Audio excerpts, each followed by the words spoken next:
illuminate the lamp and commence this summit with the spirit of enlightenment and progress.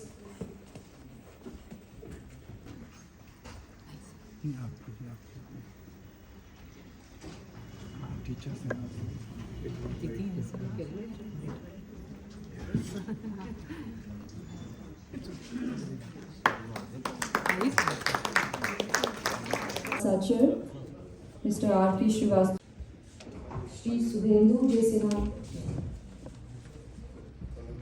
May I now call upon my dear colleague, Ms. Jasmeet Kaur, to take the program further. Thank you, Dr. Harleen. We are filled with pride and gratitude when we look up to our Madam Principal, Professor Harpreet Kaur Ji, who's always filled with zeal and diligence while taking up new challenges. So as we get on board for this yet another enriching day, please join me in inviting Madam Principal of Mata Sundari College for Women, Professor Harpreet Kaur. Please, ma'am. I really extend a very, very warm welcome to all in this endeavor of Mata Sundari College. This is a totally new experience for Mata Sundari College, but I thank my team and also Golden Signatures for this. So I welcome you to the India at the G20 Impact Assessment Summit, a dialogue with women. Being a women-specific college, our aim was basically on e-mobility, skilling and sustainability, especially as far as the women is concerned. We all know that September 2023, there will be this meeting and India has taken up this role of presidency, and there are a lot of events which are going on in the educational sector. NGOs are taking, government is doing it. So now in this discussion of global architecture and governance, Mata Sundari College has also joined this intellectual stimulation by hosting this international summit. Now this is our endeavor to make G20 people's G20. So all the people put their input and have discussions, and their role is important. So in a democratic setup, the role of people is very important. So being a women college, our specific aim is basically to talk about women development. More than that, women-led development. I think that is a change in the paradigm, that it should be development led by the women. And so women empowerment, mobility, skill enhancement, sustainability through women efforts. All these are the talk of this event. And also this Government of India initiative, LIFE, that is lifestyle for important.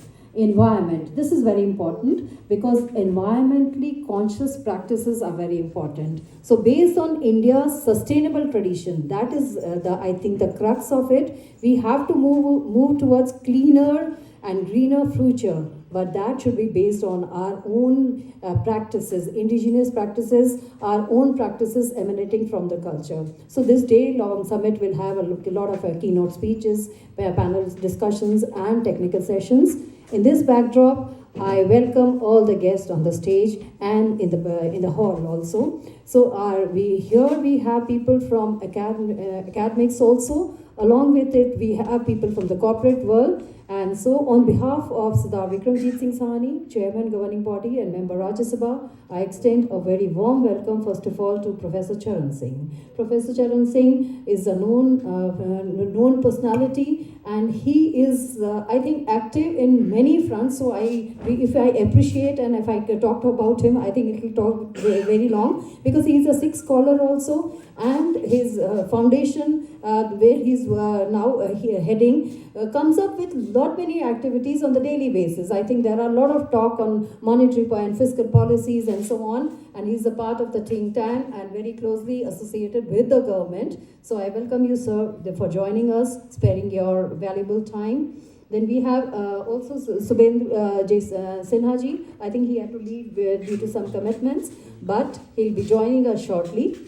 Professor Balram Pani and Dr. Vikas Gupta, because they have a meeting they asked that they were unable to join, but they have sent their blessings, and they have said even Sardar Manjinder Singh Sinsa will join us shortly, and Sardar Harmeet Singh Kalka and Sardar Jagdeep Singh Kalo has sent their blessings, and they might also join anytime later. So I must also thank Mr. Omkareshwar Pandey because he has also been a part, and because of him that we have come forward and jointly we are doing this kind of event, which is first time in the history of Mata Sundari College. So I thank you for being our support all the time and guiding us at each moment, and also all the dignitaries on the stage. So I welcome you, Guru Gobind Singh College, and he's very active as far as the political circles is concerned, and also he's contributing a lot to the society. And of course, my faculty, they have worked very day and night, and my commerce department has done very well. We also have Sushant Nayak ji, he's global head, government and public affairs, Tata Motors, and Tata Motors have really contributed a lot to us. Thank you, sir, for appreciating that we, in our small attempt to do this event. Thank you so much. So let me begin. So let me begin with this G20 logo. This G20 logo, when I see it, it gives a very, very soothing effect. It is very, very pleasing, eye-catching also. And it is inspirational because it has got Hindustani flavor into it. It contains India's flag colors and of course the lotus, which is our national flower as well. But you see the slogan, one earth, one family, one future. It is there scattered all over the cities and we read it very often. But if we go into the depth, we see the flavor of Vasudev Kutumbakam, that the world is a family.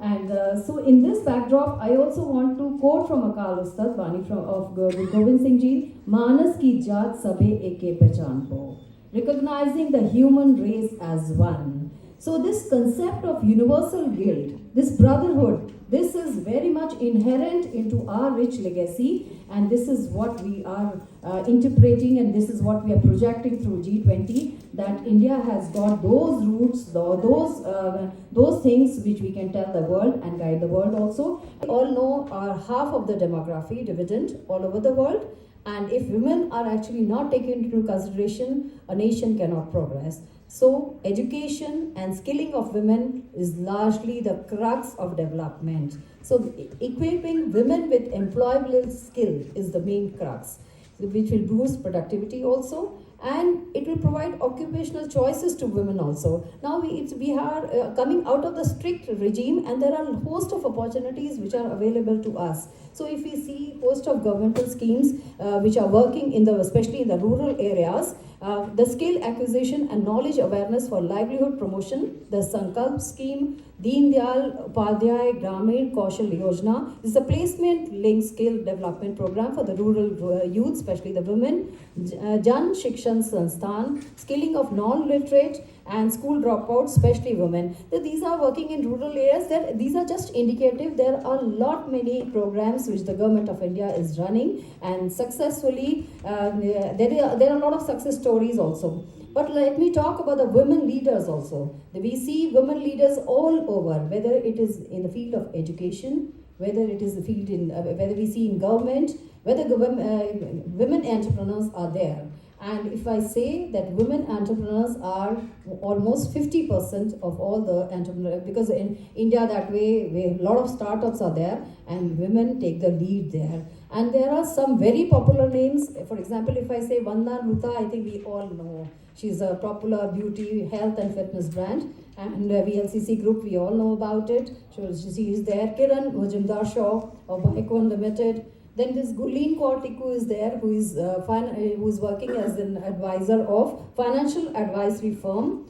Then Kanika Tekriwal. Now they are running this air taxis, intercity air taxis, and they are electric based. And so these kind of things are coming up. And for that matter, I can take pride and tell that it's only India who is running all women aircrafts. Not the developed countries are not, and they marvel at this, that all women aircrafts are still there. And it's only in the newspaper yesterday I read that this Nugo is a premium electric bus brand which has been flagged off from Kashmiri Gate, ISBT, Delhi to Agra.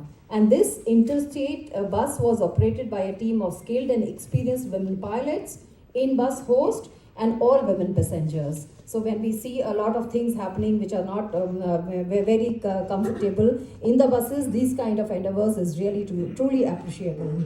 So there are a lot of successful entrepreneurs, and because women maybe have certain qualities of multitasking, they have higher emotional quotient. I think I all agree on this, that emotional quotient is there. And then higher risk-taking abilities, also resilience is there, adaptability is there. So these qualities of women can make things more successful. Now, what is happening is another goal which is there is of sustainable development. The sustainable development SDGs have to be interpreted, and they have to be brought into practice, and we have to deliberate on these points like climate change, resilience should be there, good health, zero hunger. All these qualities are largely very important. So protecting and restoring the plant health is largely very important. Then that is why we have to take human-centric approach to technology. Technology is being used and misused. So this misuse has to be stopped, and human-centric approach to technology is very important.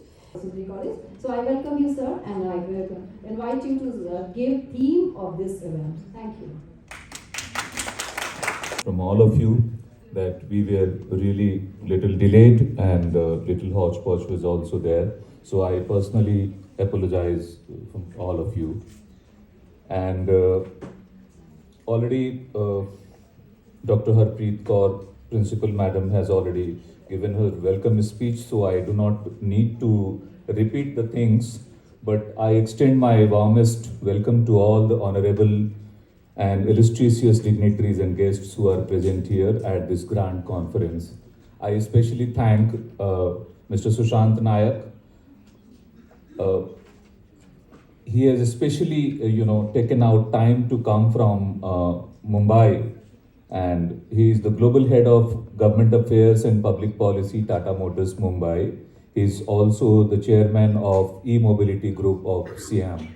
So Mr. Sushant Nayak is especially here in this program. He on the request of Mr. Sudhendu J. Sinha ji, and on my request also, and I'm very, very thankful to him.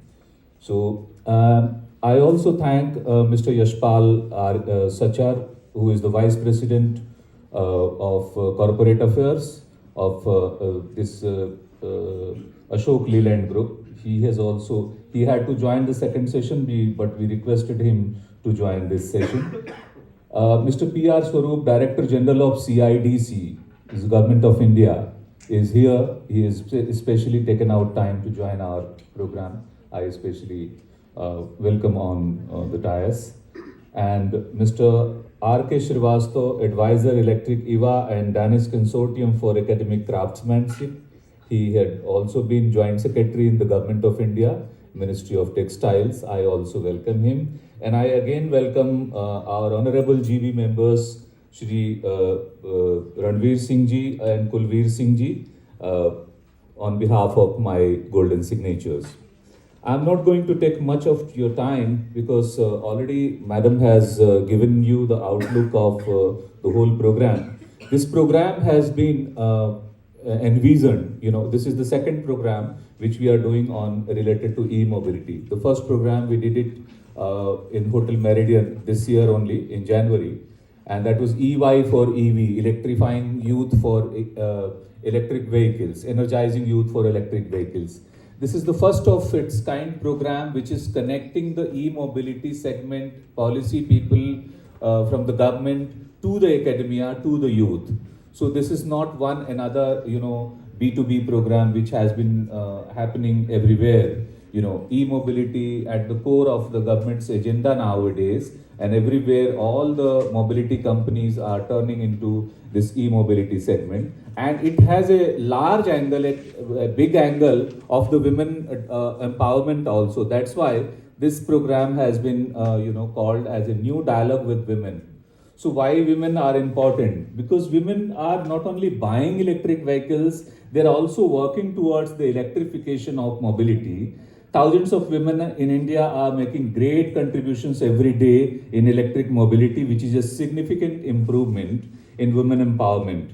E-mobility makes women more empowered as it is associated with skilling, entrepreneurship, and greater job opportunities. It also increases women's decision-making ability, mobility, financial autonomy, reproductive freedom, and social participation.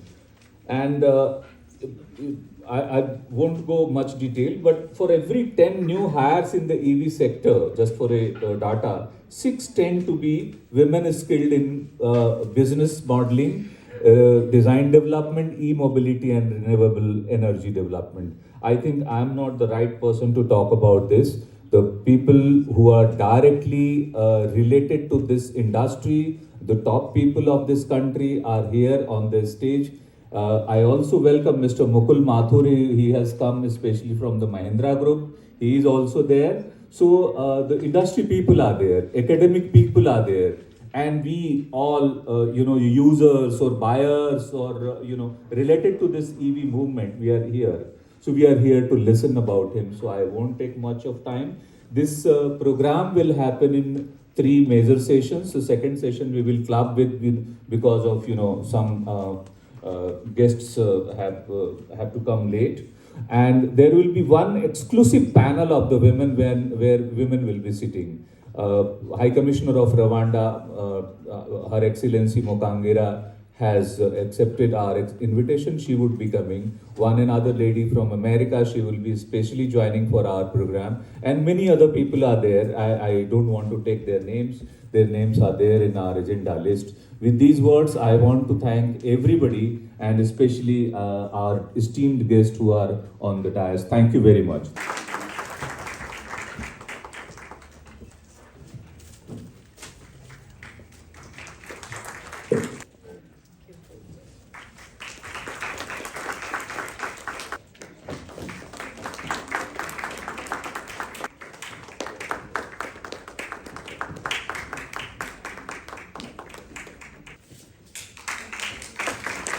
May I now request Professor Renu? May I now request our senior colleague of the department, Madam, to please welcome, again not welcome, to honor our co-chair of this event, Ankareshwar Pandeyji.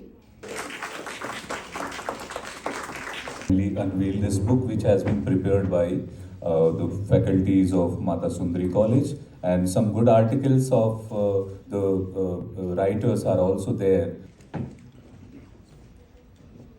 May I request Madam Sujata to be from here.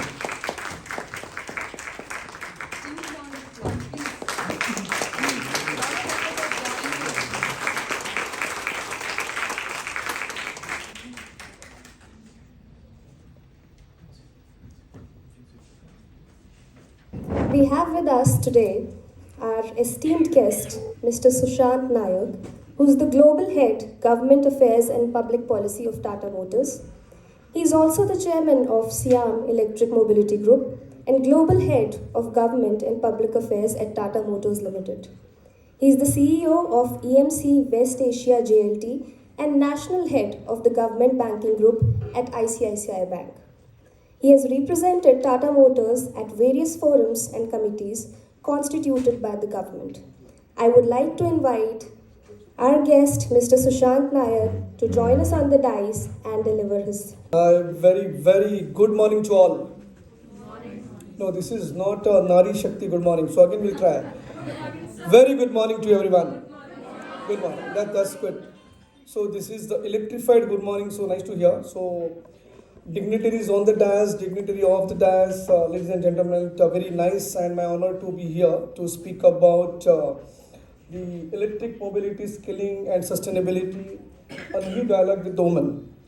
So let me just start with the one global mega trend that everybody is aware that all the countries are taking a net zero target very seriously, and there are a lot of countries like European Union has taken 2050 as a net zero targets, whereas some countries have taken the aggressive target like Germany 2045, Sweden 2045, Austria 2040, Finland 2035. And 18% of the carbon emission is in the transport sector, and hence all the countries are talking about electric vehicles. It's called a zero emission vehicles in a very big way. Going forward, even a lot of OEMs at the global level, they have also announced we will be manufacturing only electric vehicle by so and so year. A lot of countries also now announced that they'll be only allowing electric vehicles as a registration from so and so year. So it's a very big way electric vehicle in the focus now. And this is demonstrated in the statistics also. If you look at the International Energy Agency's data, in 2012, there was only 1.2 lakhs electrical cars got sold, but in 2021, it was more than 66 lakhs electrical cars got sold. And maybe now Mr. Cross the 1 CR also. Globally, 16% electrical vehicle penetration is seen now, and 450 plus electrical vehicle models are available. In future, if you look at, it is expected that EV adoption will go in 2025 to 35 by 3x, whereas European Union has announced almost like a 5x kind of thing electrical vehicle cell. Coming to India, we have taken 2070 as our net zero target, and our Prime Minister has already announced in Panchamrut this net zero target of 2070. Also in 2018, our Honorable Prime Minister had said the mobility shifting towards the 7 C's, that is common, convenient, charge, congestion free, cutting edge and clean. And hence again the focus is electric vehicle. India's journey is started in electric vehicle in the FAME 1 by Ministry of Heavy Industries. Then there is a revision called FAME 2, and now there is a production linked incentives for the electric vehicles as well as for the battery manufacturing. Total budget allocated is around $6 to $7 billion. In India, electric vehicles are, in being from Tata Motors, I can say it's a very high level vibrancy. Our sale increasing, like last year we sold more than 51,000 electrical cars. 1 year before it was only 18,000. India is going towards very fast 30% electrical vehicle by 2030, which is the target given by Niti Aayog. As well, the penetration of electrical vehicle is more than 5% now, and I'm very happy to tell you in 2022 calendar year, more than 1 million, that is 10 lakhs vehicle got registered, electrical vehicle got registered. So electric mobility is what should I say, is a buzzword, is a focus area, and I can see the government support also is coming in a very big way, including only 5% GST for the electrical cars. In India, EV market is valued at US dollar 1.5 billion in 2021, which is expected to go to $113 billion by 2030 with the CAGR of 66%.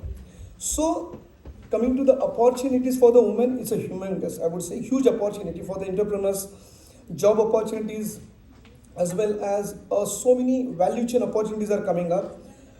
It's but obvious because it's a mega trend of the electric vehicles. So let me start with one opportunity is auto component industry opportunities. So many women entrepreneurs has come forward now to make the electrical component because it's a disruption in the market. So when you go for the electric vehicles, we require a battery, motor controller, your DC-DC converter, software. I always call electric car is like a mobile on the 4-wheel, or some people call it a software on the 4-wheel. So there is a huge opportunity in the auto component industry now. I personally know so many women entrepreneurs has come forward for this opportunity to make auto components for the electric vehicles. Second opportunity is a OEM as a electric vehicle. So as you must be aware, in two-wheeler industry, there are so many startups has come. It's more than 400 startups, and there are so many women entrepreneurs have come forward in the two-wheeler segment to make two-wheelers as an electric two-wheeler, and quite successful stories are coming out in this. Charging infrastructure is the next area where a lot of business opportunities are there. We have somewhere around now 10,000 chargers, but the demand could be around 5.5 lakhs chargers in the public charging, and government also is coming forward to give subsidies at the center level, state level also for the charging infrastructure. That's one of the good business opportunities coming up. Mobility as a service, as you are aware, because of the TCO, is called total cost of ownership. lot of Delhi airport also outside. If you see the smart blue smart electrical cars are there for booking in advance kind of thing. But overall, taxi as a service, I would say, or mobility as a service is coming up, and a lot of opportunities are coming in this B2C segment, and it's called electric ride hailing offerings, rental mobility offering, B2B mass platforms, and this also throwing us a lot of business opportunity for the women. Now I'm coming to the skilling. Skilling is also very important in this journey of India in e-mobility. For example, when 2018 we got an order of 5,000 electrical cars across through Ministry of Power. So we were wondering how do we now immediately skill up the people, because all these 5,000 cars will go from Kanyakumari to Kashmir. We will go for a servicing, and as I was saying, this is an electrical vehicle is like a software on the four wheel. You require a different skilling for servicing this car, and hence again the skilling is a very big area is coming in this value chain, and a lot of business opportunities are coming up in this skilling. And lastly, a circular economy. As we know, as a sustainability, what we are talking about, Government of India is talking about when we are manufacturing electrical vehicles, the battery after 7-8 years has to go for a circular, I would say, recycling. And the recycling business is, really big opportunity for everyone. Now Government of India is talking about even end of life vehicles. So you have to scrap the vehicle after some age, like after 15 years or 20 years. There is a lot of policy level decisions are happening. That will also throw up a lot of business opportunity for everyone, including the women entrepreneurs. And this approach of circular economy is gaining momentum globally also. And India is already working in a very big way on a lot of policy level initiatives on this. Coming lastly, we have one, I'm very happy actually to share one big success story of women empowerment in our auto sector. It is a good example of Nari Shakti Shaktishali Samajasya Nirman Karoti. It's a good, around this spirit, it is a good example to give to you. I'm very happy to tell you that whatever safaris and Harrier you see on India roads across country, I would say, is manufactured by completely end to end by women. We have 2-3 assembly lines where 1,500 women are working, and they are manufacturing our Safari and Harrier, which is always called a strong cars for Tata Motors point of view. And I'm very happy that only women are making these cars. Is a good example of. I like the last sentence in this video. We'll run this video. ये मेहंदी वाले हाथ नहीं, ये मेहनत वाले हाथ है, and I really like that, and I'm very proud to see that it's a very successful model for us, and we are talking everywhere that it is a good example of women empowerment. And even at the small, I would say the medium level, senior level, lower level, everywhere is only women. So even the managerial level also there are only women. So end to end, the Safari and Harrier across India, whatever you see the numbers and whatever you see this vehicle on the road, please feel proud to feel that this is made by the woman, and this is a good example of women empowerment. And I'm requesting organizers to play a video on this.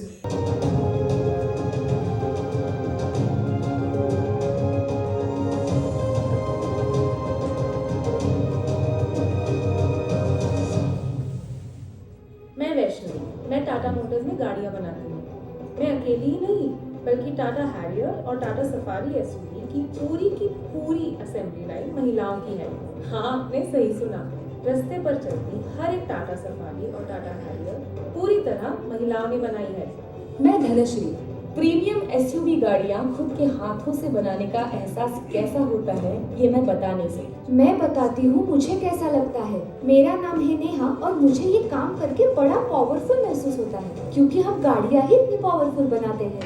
मेरा नाम मोनिका है। गाड़ी तैयार होने के बाद हम इसकी जांच करते हैं। ये रास्ते पर चलने के काबिल पूरी तरह से सुरक्षित हो, तभी हम इसे आगे भेजते हैं। जब भी हमारी बनाई हुई गाड़ी जांच में पारित होती है और हर एक कसौटी पर खरी उतरती है, हमारा दिल गर्व से भर जाता है।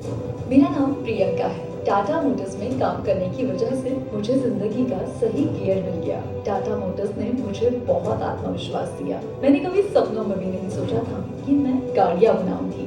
लोगों को लगता है गाड़ियां बनाना मर्दों का काम है, लेकिन टाटा मोटर्स की महिलाओं ने ये गलत साबित कर दिया। हम सब 20-25 साल की लड़कियां हैं जो असेंबली लाइन का सारा काम करती है, 15 किलो का वेट शेड भी उठा लेती है। भारी कामों के लिए हमें रोबोट्स और मैनिपुलेटर्स चलाने का प्रशिक्षण भी दिया गया है।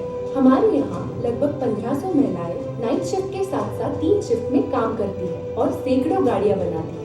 आज हम आपको कौशल्यपूर्ण और आत्मविश्वास से भरी दिखाई दे रही है, लेकिन हमारा यहाँ तक का सफर कठिनाइयों से भरा था। हमने जब गाड़ी बनाने की फैक्ट्री में काम करने की इच्छा प्रकट की, तब हमारे आसपास के लोगों ने हमारा मजाक उड़ाया, हम पर संदेह जताया और अविश्वास दिखाया। इसी दौरान टाटा मोटर्स ने दिया हुआ हौसला बहुत मायने रखता है। महिलाओं की सुरक्षा का विशेष ध्यान रखते हुए हमारी कंपनी ने असेंबली लाइन में बहुत सारे स्ट्रक्चरल परिवर्तन भी किए हैं। पहले जब हमने बताया कि हमें नाइट शिफ्ट में काम करना है, तो घर वाले बिल्कुल राजी नहीं थे। फिर टाटा ने हमें हमारी सुरक्षा का विश्वास दिलाया। हमारी सुरक्षा के लिए हर रोज 2 सिक्योरिटी गार्ड के साथ बस हमें कंपनी से घर के दरवाजे तक छोड़ती है। सुरक्षा के साथ साथ हमारे खाने का भी ख्याल रखा जाता है। फैक्ट्री के डॉक्टर्स हमें पौष्टिक और संपूर्ण आहार मिले, इसका पूरा ख्याल रखते हैं। इसी प्रकार का सहयोग जरूरी होता है किसी भी कंपनी में विविधता समाने के लिए। टाटा मोटर्स की वजह से हमें हमारा आगे बढ़ने का सपना पूरा करने का मौका मिला। पढ़ाई के साथ साथ जॉब की वजह से हम हमारे परिवार की सारी जरूरतें पूरी कर सकते हैं। टाटा मोटर्स का कौशल्य डिप्लोमा हमें कमाने के साथ साथ आगे सीखने का मौका भी देता है। आज मैं भारत की सबसे ज्यादा बिकने वाली एसयूवी बनाती हूँ। एक दिन मैं वो जरूर खरीदूंगी। मैं मेहनत करके मेरा सपना पूरा करूंगी। अच्छी किस्मत की जरूरत नहीं, जब मेरा जुनून है साथ में और किसी से कोई उम्मीद नहीं, मैं खुद बदलूंगी हालात में। मेरी लकीरें मिटाना किसी के बस में नहीं, क्योंकि मेहंदी वाले नहीं है मेहनत वाले हाथ में। Continue in the future also. In the end, I would just like to conclude by saying that India is witnessing a major transformation in the electric mobility to achieve the national goal of decarbonization and energy security. And this transformation will bring huge opportunity in terms of the job and entrepreneurs, especially for women. Thank you, ma'am. Thank you so much, and all the dignitaries on the dais, the chairperson, and my host, Shri Omkareshwar Pandey, and Mr. Khan. Thank you so much for inviting me here. And I'm very happy that the issues that are being raised here are a bit very relevant in today's context. As a matter of fact, the short film that I saw and what I heard from Mr. Nayak, that is very heartening. Let me tell you, as the father of 2 daughters who chose to pick up the field services, they didn't go for the office job. They said, we are going to be the project managers. Both of them are in the United States now, and they work for oil and petrochemical industry. That's a pretty male-dominated domain. And you could see that these 2 5-foot tall girls shouting at the foremen, who are almost like 6.5 footers, and telling them that, Jim, if you mess up again, I'm going to throw you out of window. So that's the women's empowerment that has begun from my home. And both of them, they keep on telling me, of course, daughters have a right, they always come back and say what exactly is wrong with the father. So, and mother is, of course, cooperating with them. So I know exactly how things are. But on a serious note, there is something very interesting that I thought I should share with you. And especially looking at Tata Motors, who have done a wonderful work sponsoring this event and coming out with a short film where they are showing that how the ladies are actually manning their works, how they are going in for testing devices and things like that. That's a wonderful thing that is being done, and it's a very laudable kind of initiative, and let's give a big hand to Tata Motors.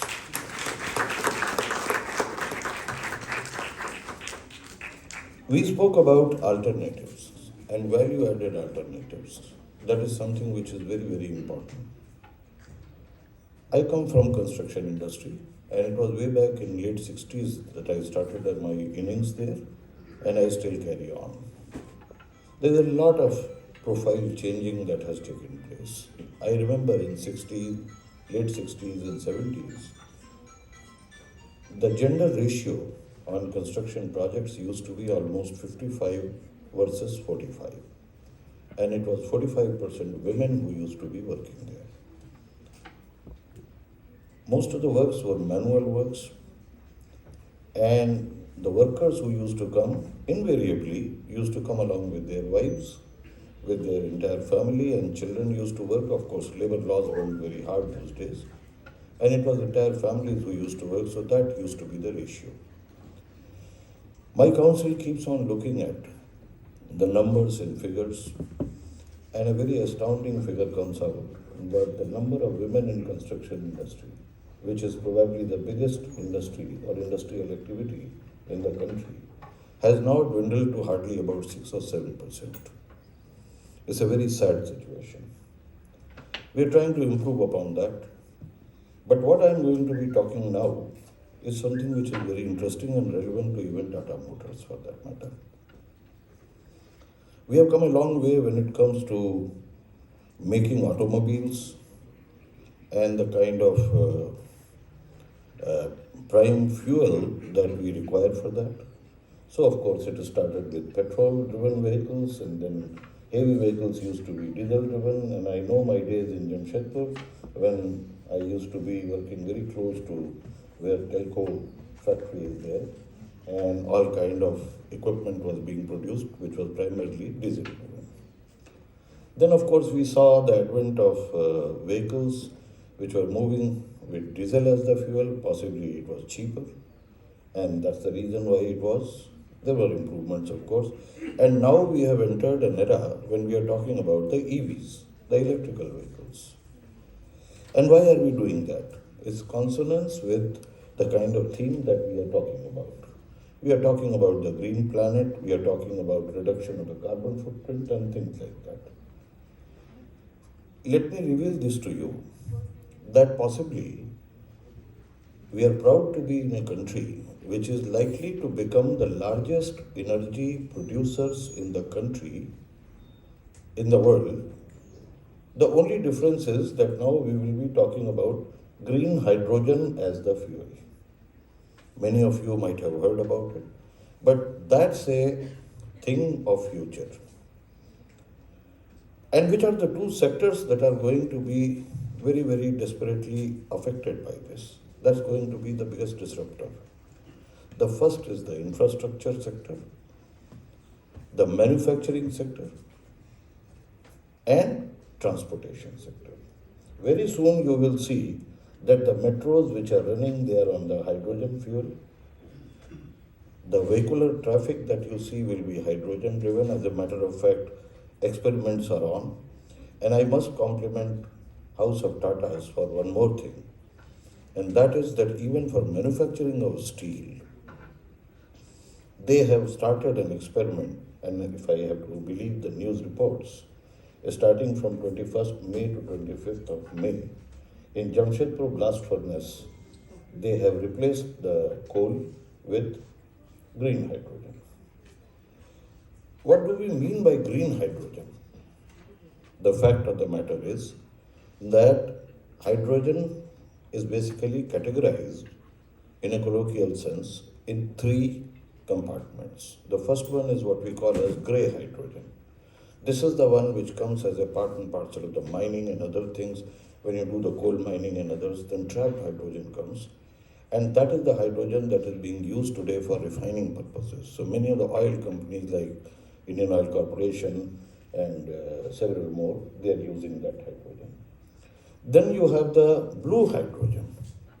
The quantum is less, but it is a byproduct of certain chemical reactions that you have there. And the last one is actually the green hydrogen, which does not leave the carbon footprints. And how do we get the green hydrogen? The green hydrogen comes out of the hydrolysis of water, which is available in abundance. in the world for that matter. And how do you create the power to hydrolyze that? That power is actually solar, wind, or tidal power, which is the renewable energy. So what we are trying to do now is to move into this particular area. And I would invite each one of you who would like to come. What is in it for the women that we have? It's a totally, I would say, unexplored area. The human talent is not available in the country. But the blessing that we have, and this has been identified by none other than our Honorable Prime Minister, that somewhere around in 2021 itself, the commitment was given to the global community that India is going to be the biggest producer of green hydrogen. How are we going to be using this green hydrogen? And where are we going to be producing this green hydrogen? India is a sunny country, and you have availability of sun almost 260 days in a year. Everywhere. And there are some states and certain regions where you have them even more. Take for an example, Rajasthan. Rajasthan has in abundance the empty land areas. You go to the places like Bikaner, Bardmer, Jaisalmer, the desert areas I am talking about. The land is to be exploited there. People don't live there. Almost all of you must have visited that on the desert safari and things like that, and you might have gone to enjoy the holidays there. That's an area that needs development, and the God had been kind that like it gave Middle East a lot of petrochemical reserves, it has given a lot of sunlight to us.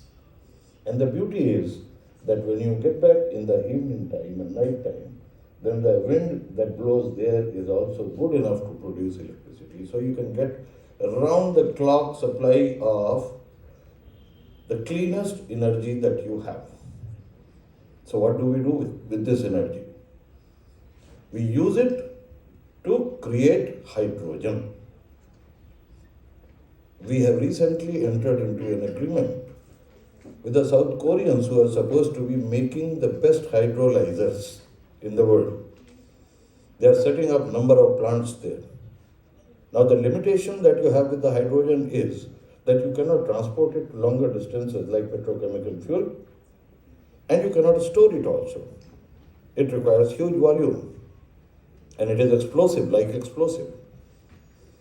So the theme that we have started working on is that pick up the vacant piece of land, create an industrial township there in shape of a special economic zone or a special industrial zone, and generate hydrogen and use it for the downstream activities. And also have the habitation which is there to basically have the things there. And let the ladies come in this area which is basically almost free of humans, and genders are not preferred or not preferred. It could be of any gender for that matter. We require the young ladies to come in hordes in this particular area. There are plenty of things that we have to do. We have to understand the technology, we have to understand the applications, we have to understand the equipment that is going to be manufactured and produced. And if the ladies can create the EVs that you are creating, I see no reason why actually the green hydrogen exploitation can't be done by ladies. On that, thank you very much, organizers. It was very relevant, and that's what I wanted to say.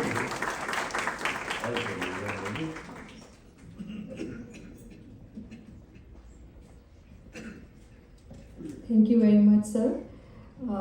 It was very, very encouraging, and I'm sure everybody is now geared up to take up challenging projects. I would now like to invite Shri Yashpal Sacharji, Marketing Vice President, Ashok Leyland, New Delhi. With more than 3 decades of experience, Sir is currently responsible for corporate affairs and government relations, working closely with central and state ministries. Sir has expertise in pricing, campaigns, project management, and system software development, connecting total supply chain with adherence to compliance to facilitate overall overall organizational productivity. I would also like to mention that Ashok Leland is also one of our especially Madam Kaur from Mata Sundari College. So probably I have been given some 5 minutes, and to regenerate all of you, maybe I will start because the topic is related to women empowerment. So I will ask few questions, though it will not be good to ask professors the questions. But okay, I will ask 1-2 small questions. They will be relevant to today's topic, and then I will come to the main topic. It's related to spirituality. So my first question is, maybe whosoever is there, the panelists, they can answer first. Otherwise, it will be given to audience. Whom did Lord Rama worship? Ram किसकी पूजा करते थे? Okay, audience ने पहले बता दिया, शिव जी की. Okay, may be audience से पहले पैनलिस्ट को एक मौका देना चाहता हूँ. Then whom did Lord Shiva worship? Oh, very good. Audience are very fast, but please give them a chance. Third one, when Lord Rama knew it's very difficult for him to kill Raman because he is one up, he is stronger, whom did he worship? Ram को पता था कि वो रावण को मार नहीं सकते, वो उनसे ज़्यादा शक्तिशाली हैं, बुद्धिमान हैं, सब कुछ हैं. So he did. Oh, great. So audience again. जिसकी पूजा लॉर्ड शिवा करते हो और जिनको अब किसी चीज़ के लिए शक्ति की पूजा करनी पड़े, वो आप हैं. That's what I want to say. Lot of numbers have already been said. I will not repeat. We also at Ashok Leland have one facility at Hosur, which is run by women's. At our Pantnagar facility, we have created a hostel wherein women's were taken at some 18-20 years of age, and maybe they today contribute almost 20% of the supervisory roles. But this is not to boast of, because Tata Motors, they are sponsors, they are with us, but they are also our competitors. So I have to say something which is one up, bro. We run one women driver training center at Burari, and some 2-digit, something 30-35 women drivers are already there, which are running the buses. People say, yes, of course, today we as India, we have women's in combat forces, but many of us will not get a chance to go and see how they are fighting, and कोई लड़ाई भी होनी चाहिए उसके लिए, that also is not available. But for Delhi like state, if you see, being a driver, it's not easy. The roads are so crowded. So we as auto industry, we have brought electric vehicles also to address some of the problems. So going forward, we as India, we are talking of, we have as of today close to 18 lakhs buses all over India, including STUs. STUs have almost 15% of those. Those 2 lakh buses are in discussion, which will get replaced by electric buses going forward. Maybe some of the younger ones who may be there tomorrow are IAS, no? This time 3 out of 4 toppers were females. So this is a message to them. Tomorrow you will be contributing, maybe, this is long journey, about a decade will take beyond 2 lakhs. So please see that, yes, we as Delhi are not known for the most polluted city. We have already come down from first position to almost 7th, 8th position. And going forward, this kind of initiatives will further help in addressing the pollution. We as such, because the topic of hydrogen was also raised, so all our major players, be it Ashok Leland, Tata Motors, Volvo, we all are ready with our vehicles which can run on hydrogen. And these are all indigenous developments. Going forward, the only thing is how early we can have availability of hydrogen as a fuel, like any other fuel. And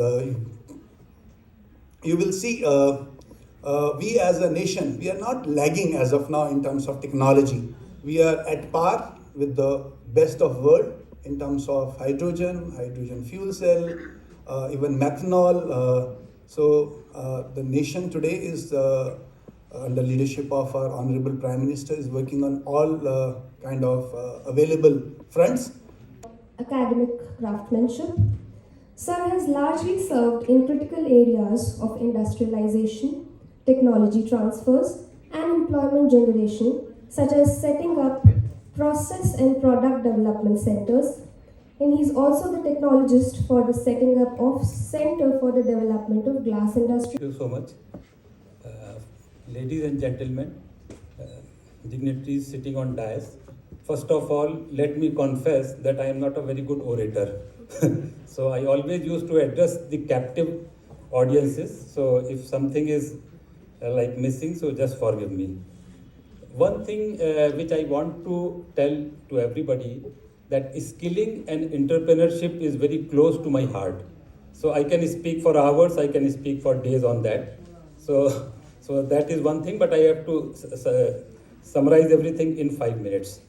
So what I want to mention to all of you is that now India is not like what you have 30 years or 40 years back. So everybody like sitting, and I think I'm addressing the best audiences today, and you all are illustrated, you all are well educated, and you have the power to drive anything. So why not you should also become an entrepreneur with yourself. See, there are so many things in this country which you can harness.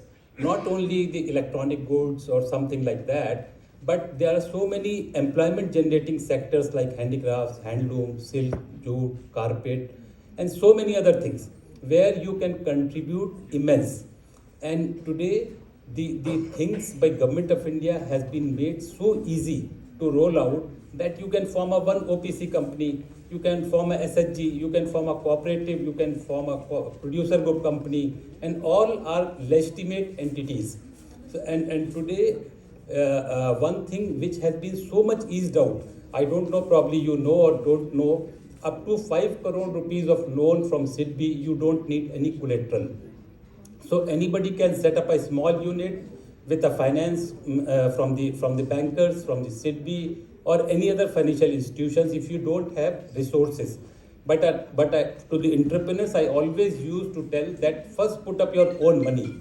When you put your own blood, then you will understand that I have to nurture this industry. So like your college, your institution can initiate those things by empowering the students to set up their own entrepreneurs, to become their entrepreneurs by themselves, and the college itself become a hub of entrepreneurship, which is basically, I feel, always lacking in the country and which needs to be initiated. You see all across the world, all the institutions have become the transfer of technology. You anywhere from the Harvard to any place you see, I have seen entire world in my surveys, in my career, and they all started with the institutions. So institutions plays most critical role in any economic development. So now with the so much development and with so much innovations, with so much technology orientation, your institution can play a key role. Beside that, I believe you are not availing any of the government schemes. There are so many government schemes which are only applicable to the institutions. Like you can open a center where you can be given 100 most automatic the sewing machines, pressing machines, this cluster development. So in MSME, in handicraft sector, we used to fund the institutions up to 5 crore rupees. Of Textile Government of India. He's also traveled across various countries, and we are very thankful, sir, for your words of wisdom. Thank you, Dr. Harleen. And finally, we are delighted to have with us Professor Charan Singh Ji, who inspires us in every possible way. Sir, we are glad to have you with us today. Sir is the CEO and founder director of eGrow Foundation. He was the former chairman of Punjab and Sindh Bank, New Delhi. He has been the RBI Chair Professor of Economics and has represented RBI at the prestigious Indian Institute of Management, Bangalore. Sir is a senior economist at the IMF, Washington, D.C., and he's also a research director, economic policy, debt management at the RBI. I want to thank the principal for inviting me to chair this wonderful session. I have been involved with G20 meetings at different levels, certainly with Task Force 5, and I did not know that our own college would be organizing such a wonderful event today. I must tell you that lineup of people that you have are very good, and this is important that our whole country should join this endeavor together. So I must congratulate the principal for taking this initiative. Now, the principal did mention about the motto of our G20 meetings: One Earth, One Family, One Future. And I was so impressed when the Prime Minister coined this motto, because in our country, in our civilization, and the Prime Minister outlined it in one meeting when he went to Bali.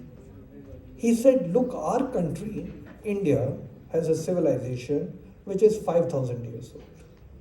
And in this civilization, it is just not the men that we, or the women that we care for, or the human race that we care for, but actually we care for the plants, the fauna, the fishes, the animals, the birds. We care for the whole thing. We care for the whole planet. And if you look at the Indian stories and Indian culture and Indian tradition, each thing is weaved together. Now, as a Sikh, when I go and see that how cow is being worshipped as a mother, and for others it may be a very spiritual experience, but for me it is the one planet. A healthy cow gives healthy milk for my granddaughter. So to me, the whole thing is weaved beautifully. The plants, they are so important. The birds, which bring the gods to humans, they are so important. So I think the Indian culture has woven this whole story of one planet, one family, and then a common bright future so wonderfully. In Gurbani, we have this statement, Sabbe Sanji Wal Sadain, mark the word Sabbe, not humans, Sabbe Sanji Wal Sadain, Tu Kisse Na Disse Baharaju. This whole universe is one. That's the beauty of our Indian culture. In our daily prayers, I'm not sure if you're aware, but let me share this with you. In our daily prayers, personal as well as Gurdwaras, we say Pavan Guru, Pani Pita, Mata, Dhart Mahat. Air is like the Guru, needs to be very good. Water is like father, needs to be pure and healthy. And earth is like the mother. If the basic elements are respected like this, you can very well imagine what our principles are. Coming to the theme of the talk today, historically, in our country, if you look at the Vedic times, women have always been very well educated. Women are known to be working with dare and zeal if you look our civilizational literature. In ancient times, we all know about Nalanda, Takshila, there's Vikramshila also, educational institutions. While they were founded, the participation of women was always in large numbers. It is well recognized that women are empowered by education. This is the Women's College. Today, just before there was a mention that out of the 4 toppers in the civil services, 3 are women. Obviously, once you bring them, give them the opportunity, bring them to the educational institutions, they will excel. Empowering women helps, of course, in fundamental rights. It's their right to be empowered and educated, but it also brings in equality to the society. It brings them self-confidence, which gets infused into the family. It improves their economic productivity and that of the nation. And most importantly, the Prime Minister has been talking about it when he speaks about nourishment or the toilets at home. It reduces infant mortality. Therefore, it's so important that we educate our women and give them opportunities as much as we can without any gender discrimination. It has been mentioned by the previous speaker, and I thought very well put, when he said, if Ram had to conquer and fight the battle, whom he had to worship. Within me, I have been battling this question for a very long time. Why is it that most of the avatars, or actually all the avatars, are males and none are female? In Sikh religion, we have 10 gurus, all males. I've always wondered, and finally, I have reached a conclusion. The male needs to be educated, the female are already evolved. I'm convinced they are way ahead. And that is why the world has to give them an opportunity. If we do, it's in our interest. I have been associated with the financial world within our country and abroad. The self-help groups, which NABARD started in 1985, are pivoted on the principle that women are financially more responsible than men. That very principle was then extended to microfinance institutions across the world. There is enough research to show that when it comes to taxation issues, women are more honest and transparent than men. And that's an international research which shows that women are more tax compliant than men. The Prime Minister started the Jan Dhan Yojana, and in the Jan Dhan Yojana, it's been a great success.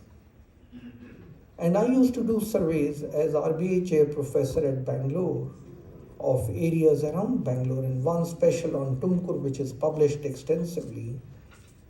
And I did a follow-up after Jan Dhan. It was very impressive to see how women were refrained from banking before 2014. And once Jan Dhan started, how women started participating actively in banking world.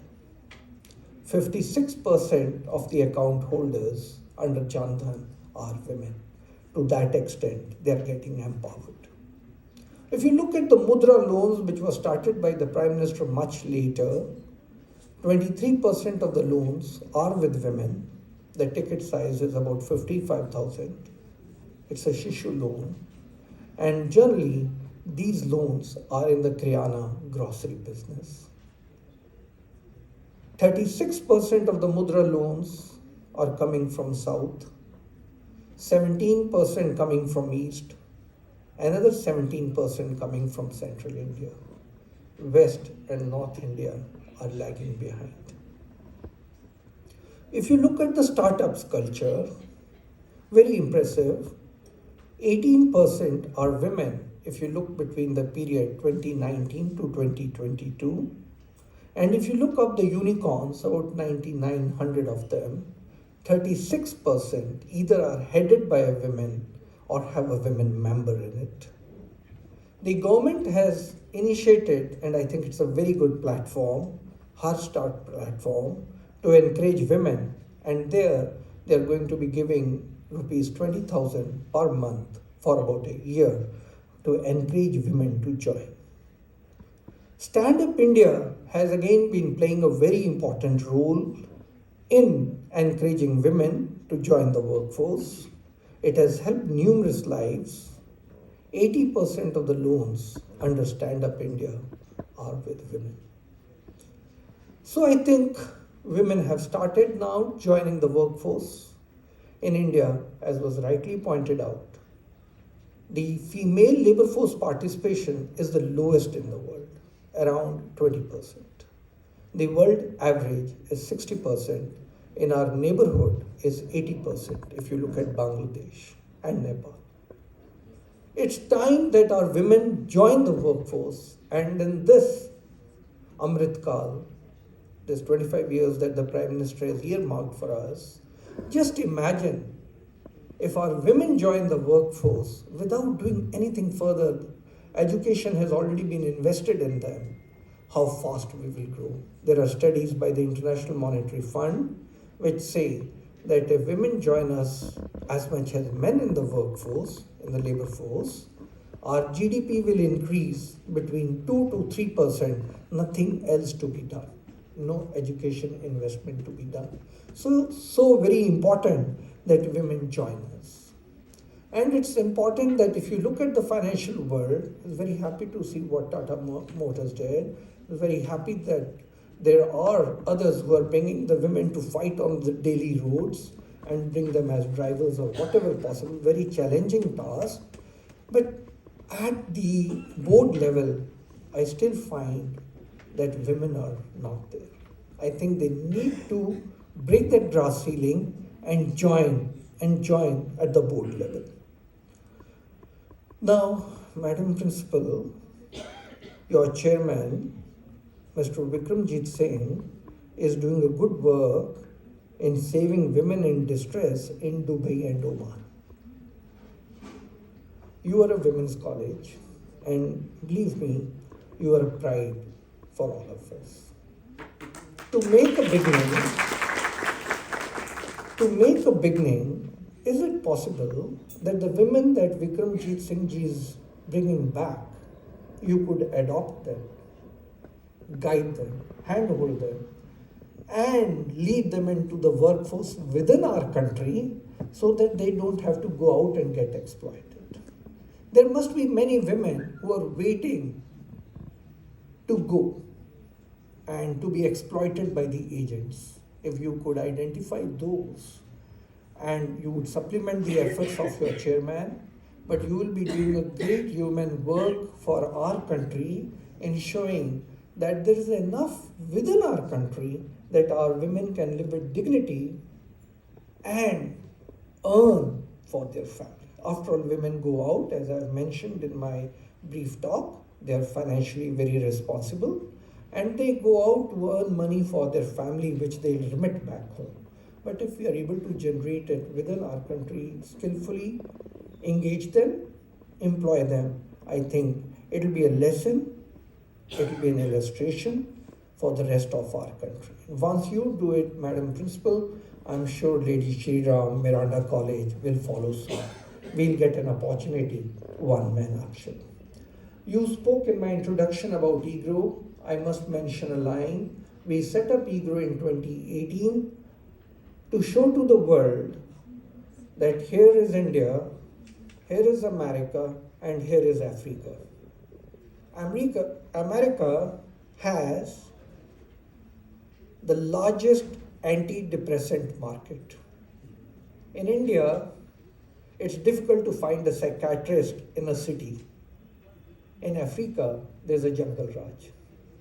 So we set up EGROW to tell those countries which are way behind us, this is useless for you to go.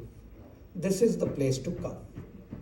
And I'm very happy, in G20, the Prime Minister and we as Indians got an opportunity to show to the world that our policies before COVID, Jan Dhan, our policies during COVID are very good.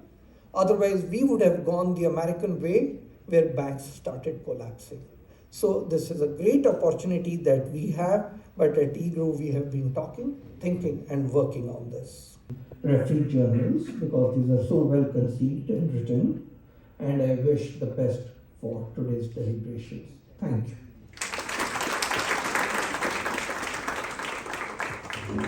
Thank you so much, sir.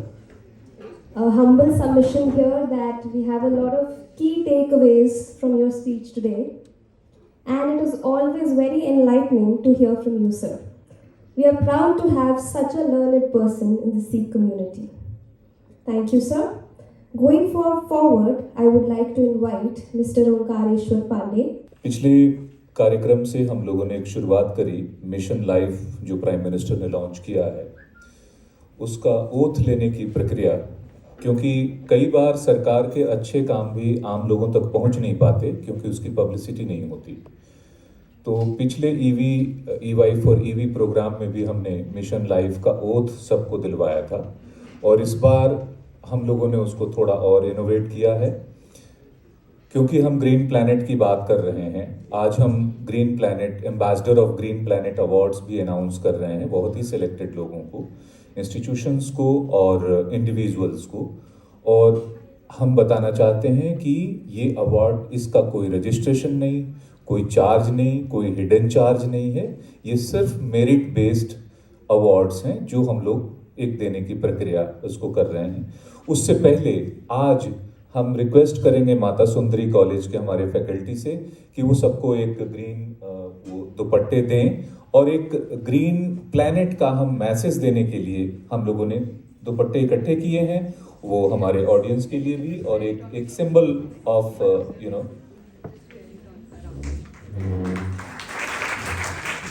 सभी लोग एक साथ ले लें। उसके बाद उसको ज़्यादा मुश्किल नहीं बनाते हुए हमने जो 2-4 शब्द लिखे हैं मैं पढ़ देता हूं, और आप हाथ आगे करके उस प्लेज को में है, और इसको कोशिश करने के बावजूद हम इसको कंट्रोल नहीं कर पा रहे हैं। MDG से लेके SDG तक हम आ गए, SDG का भी आधा वक्त गुजर चुका और अभी वो हो नहीं पाया है।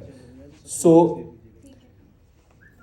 The oath is, and before that there is a slogan, go green, breathe clean, stop polluting the environment, save our planet, think before you trash it.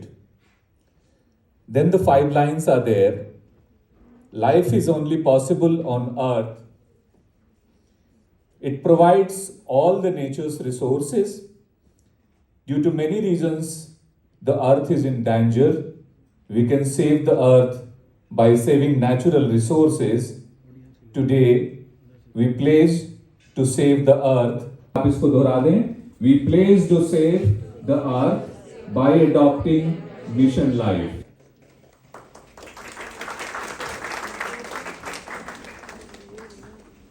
Now, I would request all the dignitaries to kindly be on the dais for first round of our Ambassador of Green Planet Award.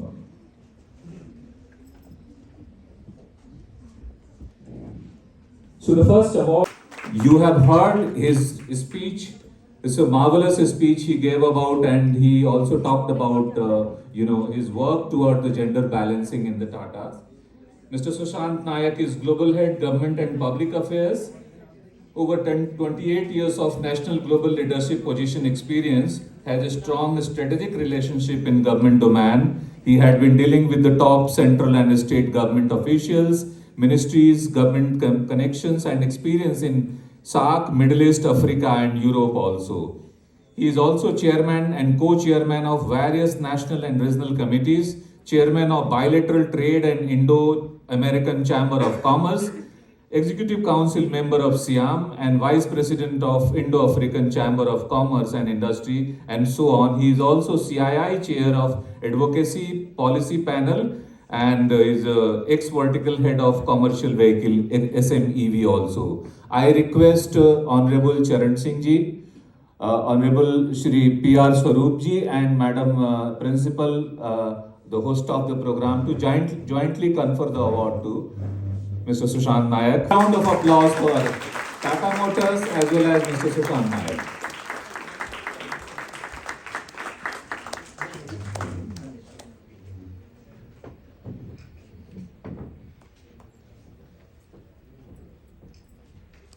Thank you. The second award goes to Mr. Mahesh Babu, Global CEO Switch Mobility, Chennai. Mr. Mahesh Babu and representing him, Mr. Yashpal Sachar is there from Ashok Leyland, which is basically the parent company of the Switch Mobility. So Mr. Yashpal Sachar is there, and I would like to tell a few words about Mr. Mahesh Babu. I'm talking about Switch Mobility, which he is heading. Switch Mobility, the electrical vehicle division of Hinduja Group's flagship Ashok Leyland, born from an amalgamation of Ashok Leyland's EV capabilities and Octare, the UK bus manufacturer with over a century of expertise, is bullish about its prospects in the electric bus space, buoyed by interest from customers in the STU and private segment alike. Switch Mobility is a next generation electric bus and light commercial vehicle company with the mission to enrich lives through green mobility. They have recently launched their buses to Mumbai, Maharashtra, and these buses will be replacing the existing double-decker fleet of the best Brihan Mumbai electricity supply and undertaking. As of now, Switch has been operating its twin-floor electric AC buses in the United Kingdom only. And Mr. Yashpal Sachar, who is here to receive this award, has long experience in the corporate affairs, more than 3 years, 3 decades of experience. And a big round of applause for Mr. Sachar and Mahesh Babu for Switch Mobility.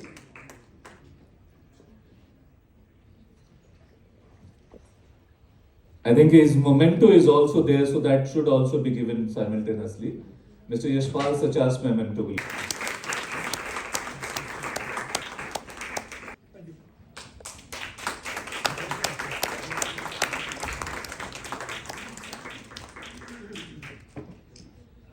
Last mile delivery cargo service on electric vehicles.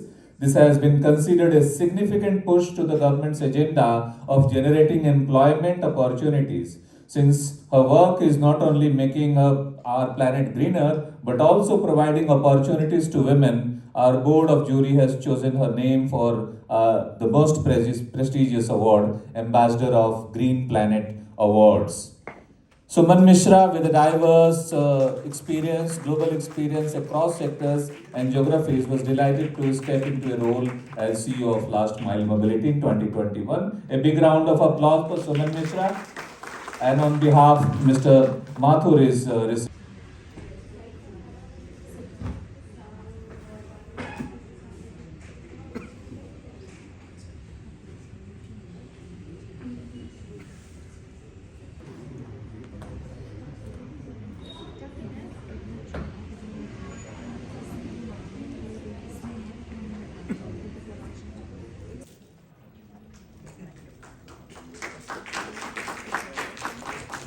Request our moderator for the session, Mr. Ruchi Shukla, Advisor E-Mobility Shakti Foundation, New Delhi, to take the session further. Sir, please. I left Shakti recently and now engaged with the corporate world back again in the electric two-wheeler. Just a small correction, so with Greece. Now, this opportunity of having such a diverse set of people and couple of we have spent time together, old known people. One of the topic of interest, which is I think echoes very well in today's scenario, and especially for this event today, is on skilling. Skilling, entrepreneurship and related activities, how they cut across, first of all, the needs of ecosystem, where we talk about electric mobility as an overall ecosystem, adding that to the type of trained, skilled personnel we are getting it from different streams, necessarily not all engineering, everywhere starting from policy, core understanding about environmental impact, because that's something which drives passion at a very young age. So from the schools to the colleges, back to joining the mainstream before they start catching up, whether a legal field or maybe commercial field, through MBA or sales marketing or through engineering fields. In engineering, a number of varieties again.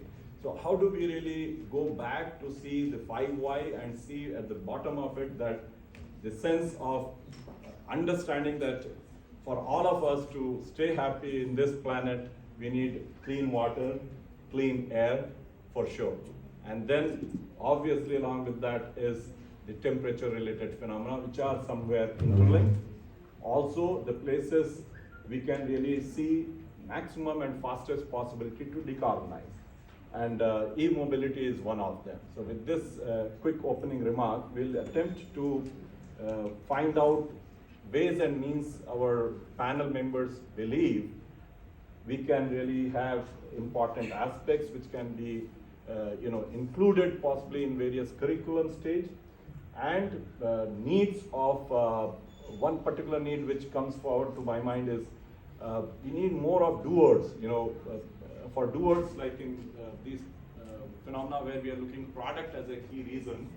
How can people be more comfortable and trained to do something with the experiments, to do something with the product, to do something with which calls for a lot of good infrastructure even at academia level. So how do a need of academic institution to come up one step up? It's something like in medical, we have a physician versus a surgeon. So surgeon certainly needs a lot of instrumentation and all that really make him successful. So as in any of the ecosystem, we need a lot of people who are thinkers, having theoretical understanding, go do a deep dive thinking, as well as a set of people who really can do changes by hand working on those phenomena, and that's how they are skilled. So what I'll do, instead going through the names here, I'll start requesting one member every time, maybe initially 3 to 4 minutes to really speak out your thoughts, and then a second round with the kind of a questions which we develop within this panel, and then pass it on as a second round, again 3 to 4 minutes, and that's how we go. Over to you, Mr. Thank you. Thank you. Good afternoon all. So the question I understood is my comments, general comments about the opportunity for the skills and particularly for women for the electric mobility sector. And let me start by saying that it's a very exciting opportunity. As our previous session speakers, eminent speakers already spoke, that there is very high growth rate and disruptive technology for the clean transportation. And electric mobility is one of the key aspects of that, clean transportation. But keep in mind this cleanness and how green the electric mobility is also to some extent debatable. And it is really clean if the electricity which is used for charging the vehicle batteries come from clean sources or renewable energy sources.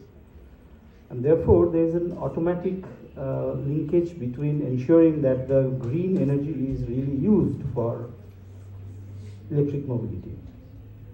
And at the moment this is a big gap for countries like India to ensure that. Although separately both renewable energy as well as clean transport are in the radar and focus of the government of India at this moment. But there is no direct linkages between these two yet. And there are organizations are trying to connect these two. Keep in mind that some other parts of the world, like for instance in California or Nordic countries in Europe, they had done a lot of experimentation and trial and error and then learned from this. How to connect wind farms and solar parks with charging. That means automatic charging and discharging, or we commonly call it smart charging. So the smart charging based on optimization of renewable energy plants, that is one aspect that needs to get enhanced in India. On the other hand, there would be also a requirement of suitable regulation and policy for the electricity sector to allow that. There is no such things at the moment for Indian grid, electricity grid. On the other hand, this gives also a very interesting opposite directional push for sector coupling between transport and energy. So both can help each other. basically. So you can control the renewable energy plant by electric mobility. And when I said smart charging, I meant also we call it one directional or V1G, but also V2G, that means vehicle to grid also, and vice versa. So it's a huge opportunity upcoming for that. And for the skills, we are just starting in India. So there is no real large level skills in universities or even engineering colleges or polytechnic colleges or even ITI level. So very few initial things started happening. And we are very happy to say that my organization, German Development Agency, GIZ, actually tried to help certain state governments, including West Bengal and Telangana, where the polytechnic education, in the polytechnic education in the third or final semester, there is an introduction of electric mobility course. And so we were like kind of happy to be a part of it. The course has started in West Bengal. The colleges, in the government polytechnic colleges, they have started from the current semester. And also certain other polytechnic colleges like Ramakrishna Mission in Belur Math also started polytechnic college education for electrical, mechanical and automobile engineering for the final semester, separate paper on electric mobility for both, for theoretical as well as laboratory works as per the AICTE structure. And the syllabus is under the approval pending into AICTE for Pan India. So I see a clear-cut opportunity for polytechnic level education. There is also a big requirement for the ITI level, hands-on technicians level also. There also we had started at the moment with Belur Math near Kolkata for their EV technicians course. So that's my short comment. Thank you. Human Development Agency, GIZ. Thank you. Thank you. My name is Amit Das. I am the founder and CEO of the company Electric One. Electric One is India's largest EV retail chain, which sells electric two-wheelers, three-wheelers, electric. Got into our own manufacturing also. I think pertaining to this topic of skilling and EV, I think India is a unique, big, diverse country in terms of consumption, consumer-based market. And two-wheeler is the main lifeline of Indian market. If you see, how many of you have driven a two-wheeler in your life? If you can raise your hands. Two-wheeler. Okay, I think most of you, most of us are there. How many of you have driven an electric scooter? So quite a less. See, this is a difference. I think I was slogging very hard last year to convince my dad that why don't you get an electric scooter instead of buying a petrol one, because it's much easier for you to charge and go. And he was saying, I don't know how it will behave, and that's what I think test drives in the Indian ecosystem. You have to feel, whether your vehicle is supporting your needs or not. That's one of the major concerns right now. People don't know about EVs. They have range anxieties. They have how will I charge? How much kilometer I'll go? What is the maintenance cost like? What is the replacement of batteries? I think Tata is doing a fabulous job in terms of introducing new, EVs in the market, which is more affordable compared to other counterparts. From my perspective, I feel India has been blessed with companies like Honda, Hero, TVS, Bajaj coming up early, and they have been one of India's largest producer of electric two-wheelers in the world. All the component manufacturing ecosystem, which produces lights and other spare parts, have grown tremendously in the last few years. So I really don't see any any reason why India will not be one of the top in the EV adoption in the world. I could see that the youngsters right now are looking forward to leaner mode of transport. No longer I could see people from the younger generation needs a noisy vehicle to commute on the road. Mobility is just a need, and obviously they have to be handholded with more awareness about the ecosystem of charging. The government has to play a major role in providing charging ecosystem. I took a car EV. I have an EV four-wheeler. I drove to a Connaught Place. I was slogging hard to find a charging station actually at that point of time. So these kind of small, infrastructural changes can actually help us adopt EVs in a better format. when I see skilling, I think there's a huge gap in the education scenario, particularly when I see mechanical engineering or electrical engineering or maybe computer science engineering. They don't have a comprehensive know-how about EV technology altogether. I could see just a page, of EV, and it's just about knowing Cargill and nothing else about the deep, where it is located and all. So I think the huge scope in terms of understanding the fundamentals of EV has to be included in the curriculum, and companies like Ashok Leyland and Tata here and Greaves, I think, and other companies can help a lot in bridging this gap.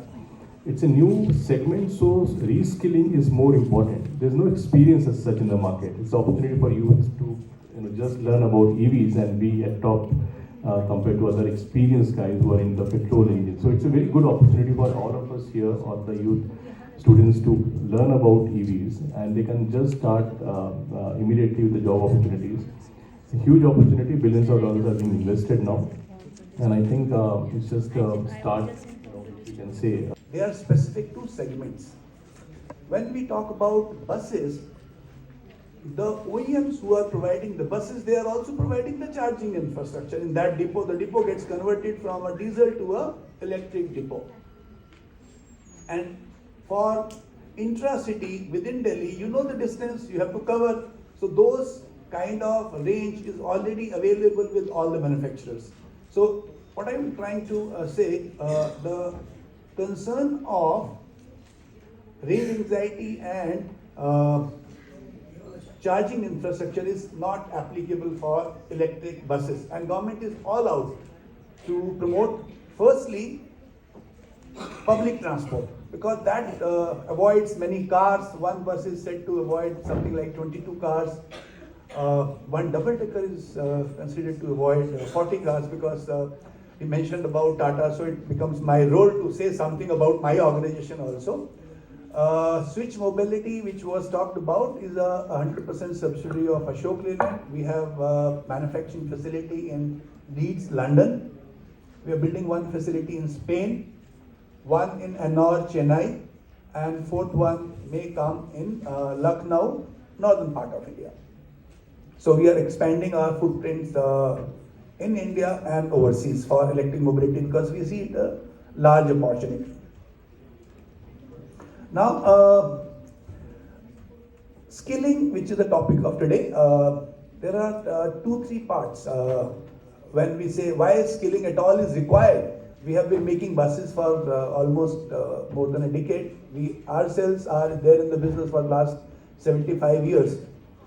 So, one is the mechanical part of the bus.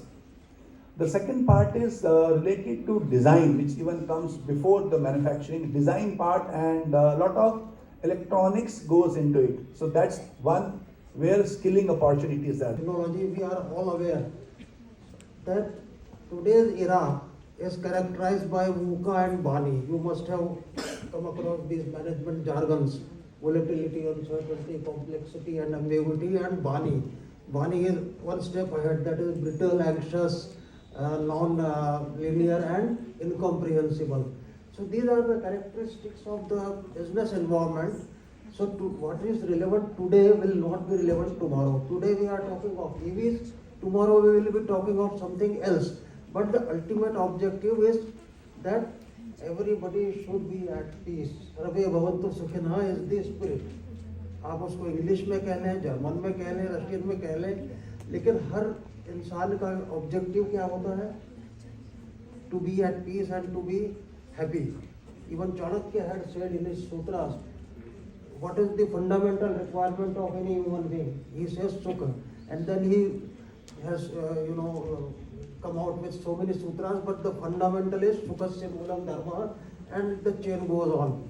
So it is the sukh or pleasure which is the ultimate objective of all human beings.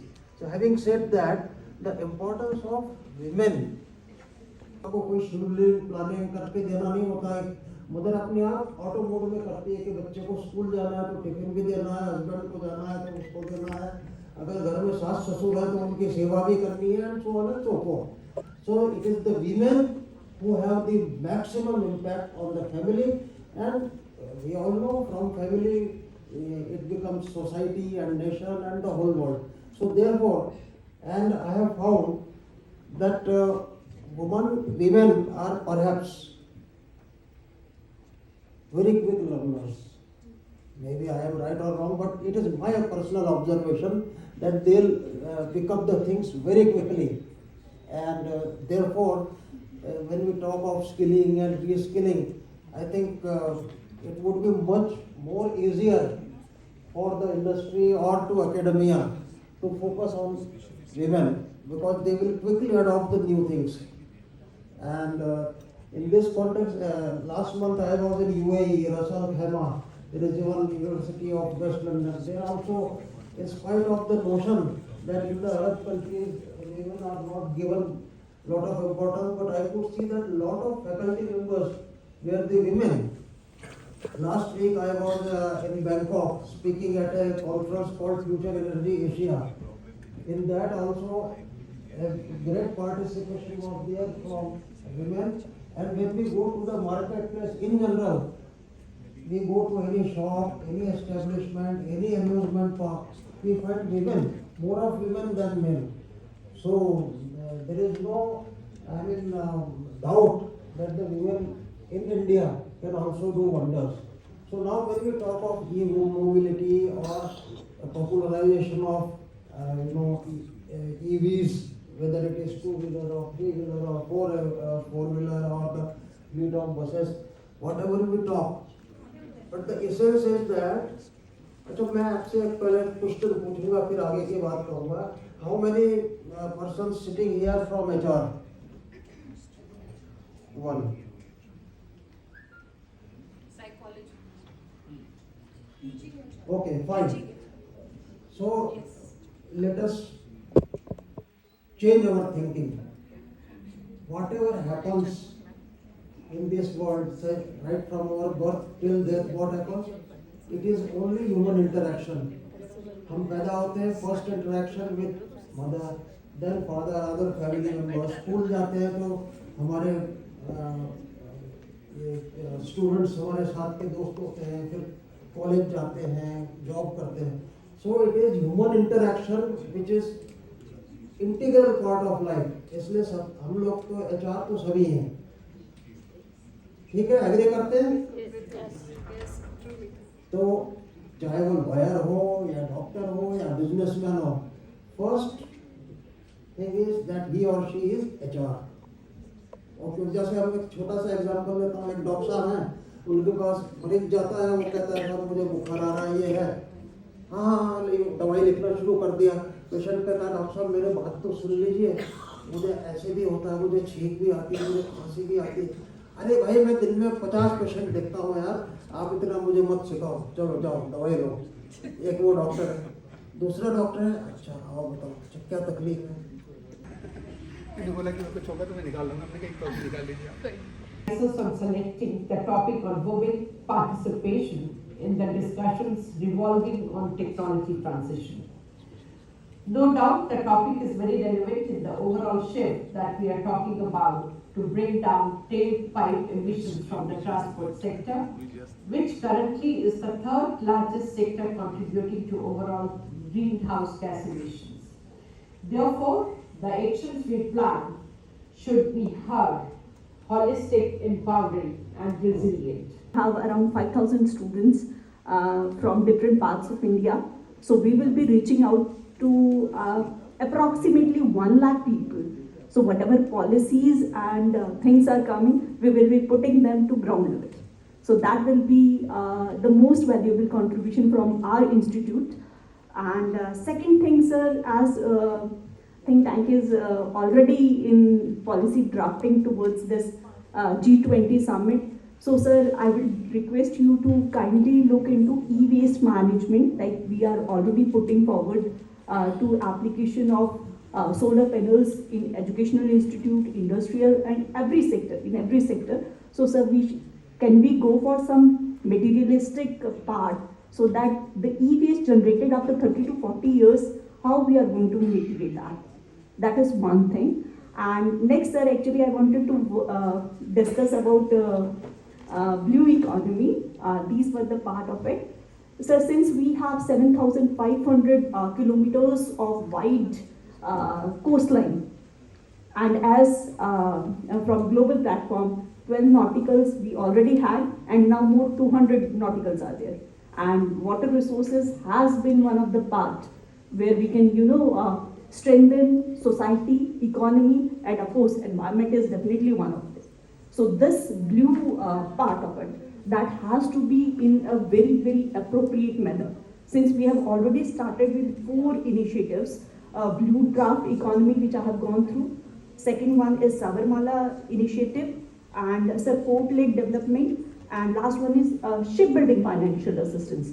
So there may be some challenges. I understand there are financial parameters, there are other parameters, sir, but these were the few areas which I was looking into it. And since it is an assessment part and we are due towards that thing, so we can put forward, and this is a golden opportunity for like our presidency, India's presidency, and we can take, collaborate with other partners and counter these issues.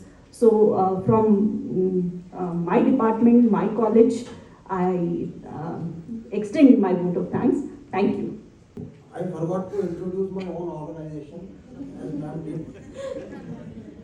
See, my background is that I am a mechanical engineer, postgraduate from IIT Bombay, worked for GAIL India Limited, the Maharatna company, for almost 36 plus years. And now I am working as Executive Director of Natural Gas Society, which is a non-profit organization, and it is basically the voice of the industry, for advocacy. Now, in the context of EVs, yes, EV ecosystem will take some time to evolve, but in the meantime, natural gas is the cleanest fuel available today among the fossil fuels in the context of environment friendliness, and that is why the government of India has set a target of taking the percentage of natural gas in our energy basket from our society, bringing in new technology, sharing it within the industry members, exchange of knowledge and skills. These are the areas of the work which our society. Take it at home, or take it as a homework rather, and to see what more we can do. So open for questions. This side, please. First of all, I would like to introduce myself. Myself, Rekha Sharma. I am chairperson to Indian Industries Association, and other than that, I am Secretary General for Nigeria India Business Council. My question is to Sinha sir. Sir, as we are talking about the new dialogue with women on e-mobility, I just wanted to understand what is the policy which Niti Aayog is suggesting to the government of India, how the private players like Ashok Leyland and other, like I have seen a video of Tata where from start to end the vehicle manufacturing is done by the women. It was the initiative of Tata, but how our women is taking it to, how they are involving women for the e-mobility section. Policy focusing on women and connecting them to electric mobility, let me be very frank, as of now it is not there. But we are trying to connect it. We are trying to connect because we are very clear about it. That if a disruption of this magnitude, if a new mobility is to be taken ahead in India, it cannot be without women. Nowhere it has happened without women.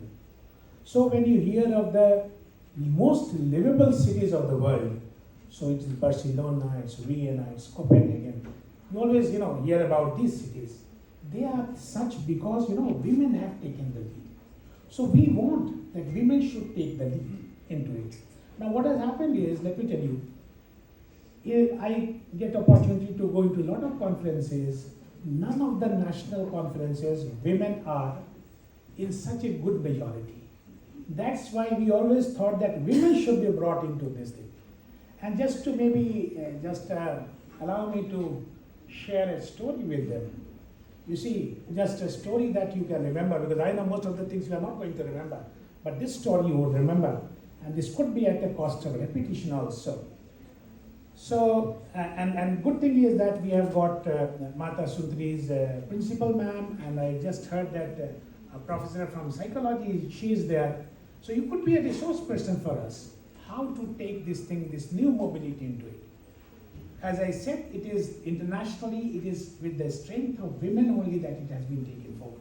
So short story is on disruption and women, that one of the Greek kings that I told earlier also, one of the Greek kings was one of his errands, ghum gham raha tha. So suddenly he went to one of the areas of his empire and he witnessed it was completely dark, pura andhera tha.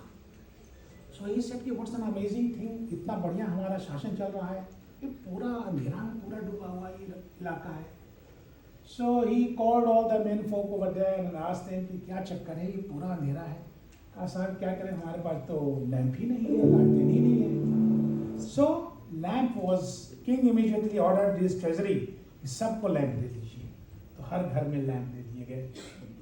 King came again and after some time, after 4, 5, 6 months when he came, देखा कि वैसा कहीं वैसा अंधेरा बैठा हुआ है. उसने फिर से बुलाया, कहा कि यार तुमको तो लैंप दिया था, रोशनी तो नहीं है. कहा लैंप दिया था लेकिन तेल नहीं दिया, बत्ती नहीं दिया, बत्ती को काटने के लिए कैंची नहीं दिया, तो कहाँ से ये लैंप जलेगा. कहाँ ये तो मिस कर गया. तो he asked his treasury again कि सबको प्रोवाइड कीजिए, पूरा मेंटेनेंस का पूरा स्ट्रक्चर जो है प्रोवाइड कीजिए. It was given to them. तीसरी बार फिर किंग आया, वैसी स्थिति. अब किंग ने कहा कि नहीं, ये जितने हैं ये सब गड़बड़ है, ये तो गड़बड़ कर रहे हैं. I am giving them the infrastructure, I am giving them the maintenance. कर नहीं रहा है लोग, पूरा का पूरा अंधेरे में. So he asked the wisest of his lot and asked him, गड़बड़ कहाँ हो रहा है भाई, बत्ती दिया, लैंप दिया, सारी सुविधाएं दी, होता नहीं है. तो कहा सर आपने गलत आदमी को दे दिया, आपको विमेन को देना चाहिए था. वो उसको मांजती भी, साफ करके रखती.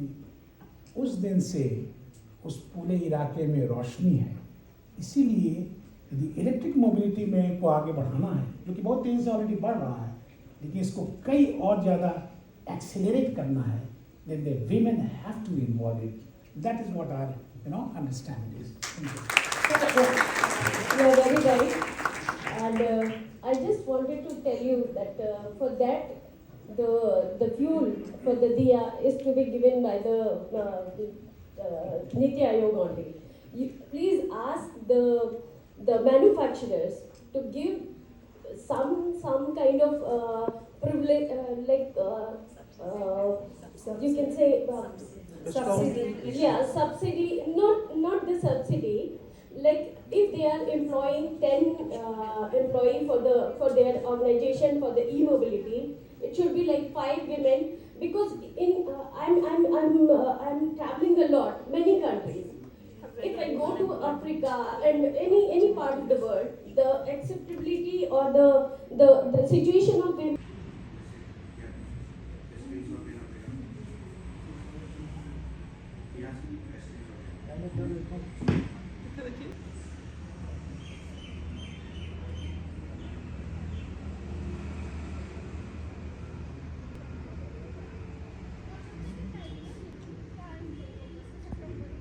Engineer basically, and we have taken an assignment in Barusa Institute that all women who come out will be entrepreneurs, or they will be trained to have entrepreneur qualities, so that when they go out, they can at least be employed, because times are coming when employment is going to be very difficult.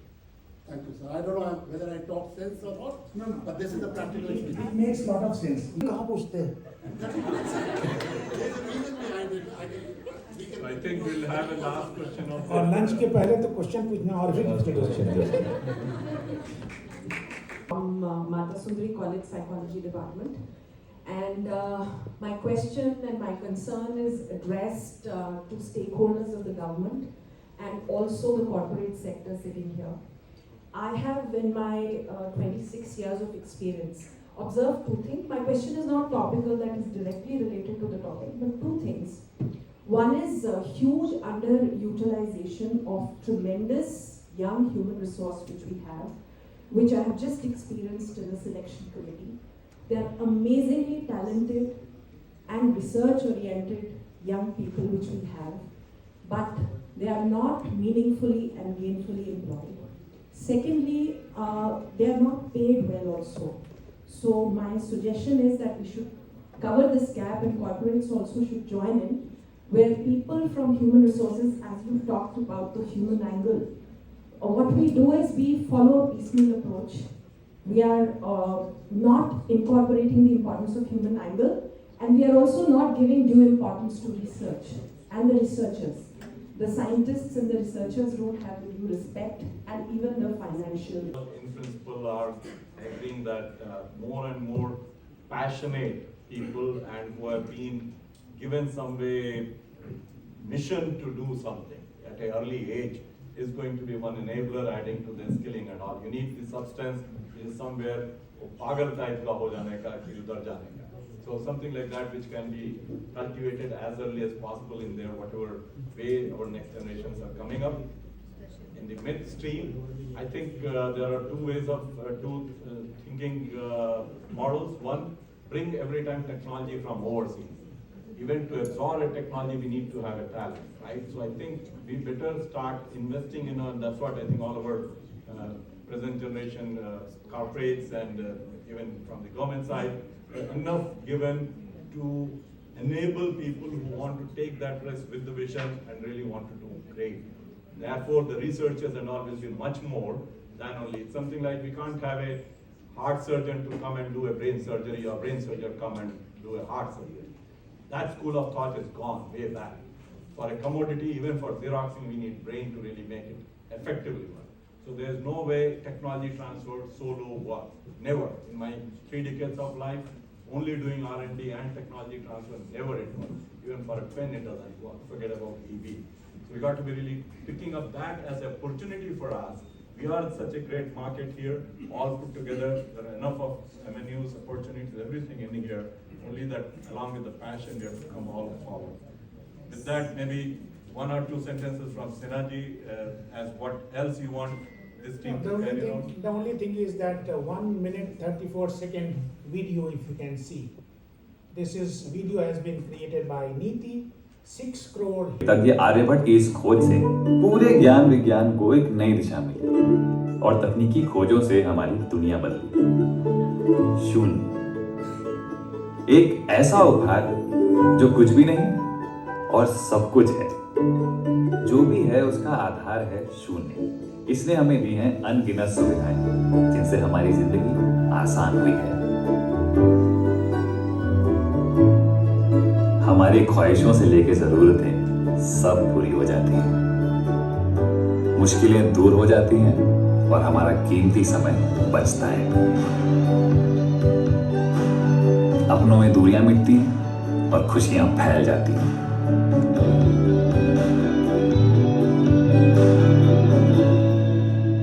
हमारा सपनों और आशाओं की तरफ एक कदम और बढ़ जाता है। अब यही शून्य फिर से देश को देगा एक और बड़ा उपहार। देश की जानी मानी कंपनीज नीति आयोग के सहयोग से लेकर आई है शून्य, जीरो पॉल्यूशन मोबिलिटी, एक ऐसा कदम जो इलेक्ट्रिक व्हीकल्स को बढ़ावा देगा। जल्द ही आपकी डिलीवरीज और राइड्स होंगी शून्य ब्रांडेड। तो चलें स्वच्छ हवा की ओर। अब मिशन जीरो पॉल्यूशन। मुबारक हो इंडिया, वो शून्य जो हमें देगा प्रदूषण मुक्त Bharat.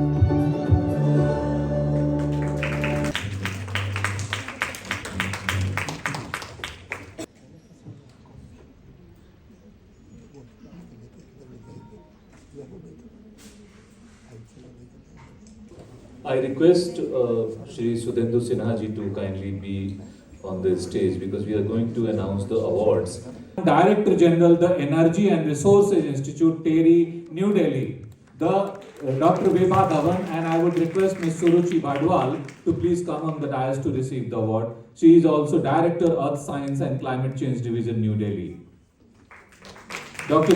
Vibha Dhawan is associated with the Energy and Resource Institute since 1985. She also served as the Vice Chancellor of TERI School of Advanced Studies from 2005 to 2007. She is a fellow of the National Academy of Science in India. Dr. Dhawan is actively involved in research as well as policy development, both at the national and international level. She is task force member of a number of committees of the Department of Biotechnology, Biotechnology Industry Research Assistant Council, the Biotech Consortium India Limited, etc. She is also adjunct professor, Council General, South Asia Partnership, Michigan State University. She has successfully completed a number of international assignments. A big round of applause for Dr. Vibha Dhawan, Director General, TERI. I think she had left, so I am requesting Shri Khan Saab to kindly receive the award. Having a total experience of 36 years, is heading the Urban Engineering and Sustainability SPU of RITES for last 4 years. She is the sustainable mobility expert and has been involved in planning of sustainable transport system in various cities of India. She is member of Indian Road Congress, Institute of Rail Transport, Institute of Urban Transport, Operational Research in Society of India. She has also paved way for carving the sustainability unit in RITES to work on the projects with focus on climate change, ESG, National Clean Air Program and solid waste management, etc. Her achievements are very long, at least 2 pages. But I would certainly read out little more. RITES, as you know, is a leading player in the transport consultancy and engineering sector in India, and uniquely placed in terms of diversification of services and geographical reach in various sectors such as railways, highways, urban engineering, metros, sustainability, airports, ports, ropeways, institutional buildings, inland water and renewable energy, and so on. The company is the only export arm of Indian Railways for providing rolling stock other than Thailand, Malaysia and Indonesia. It's a 49-year legacy of the RITES, and they are spread in 55 countries. A big round of applause for Ms. Sujata Sawant. She has done a lot of work in making her campus environment friendly and making her efforts to make our planet greener. So a big round of applause for Mata Sundari College and also for Principal Madam Harpreet Kaur. And also for the faculty. I would like to invite 2 of the senior faculties to kindly join her on the stage.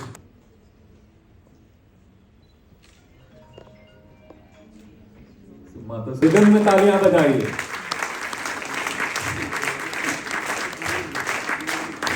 Plus, all the faculty who were involved in the organizing of this program are requested to kindly join her on the stage, please. Rashmi ma'am, आगे आगे.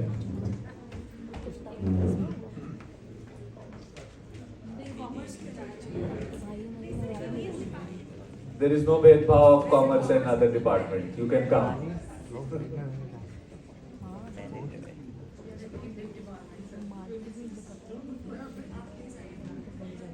So this big program is organized by this big department. So a big round of applause for this department also.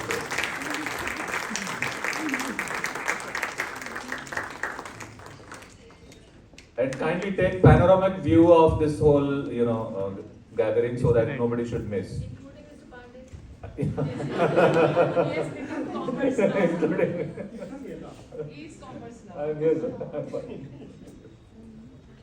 Khan साहब आप भी आ जाएं please. आप ऊपर आ जाइए. नहीं, उसको छोड़ दीजिए. 1 मिनट के लिए आ जाइए जल्दी फटाफट.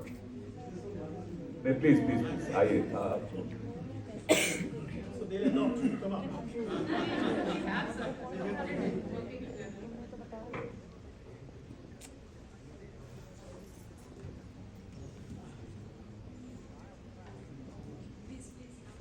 Lok Singh ji to kindly receive the award on her behalf.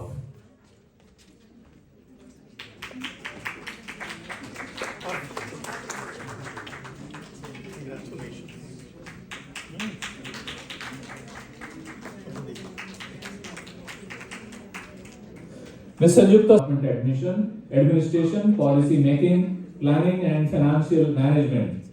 She presently leads the SDG efforts of Government of India in the capacity of nodal SDG also, and now she has become the commissioner of National Capital Region, Delhi. So this award goes to her for her work done at the Niti Aayog and also at the various places where she was appointed.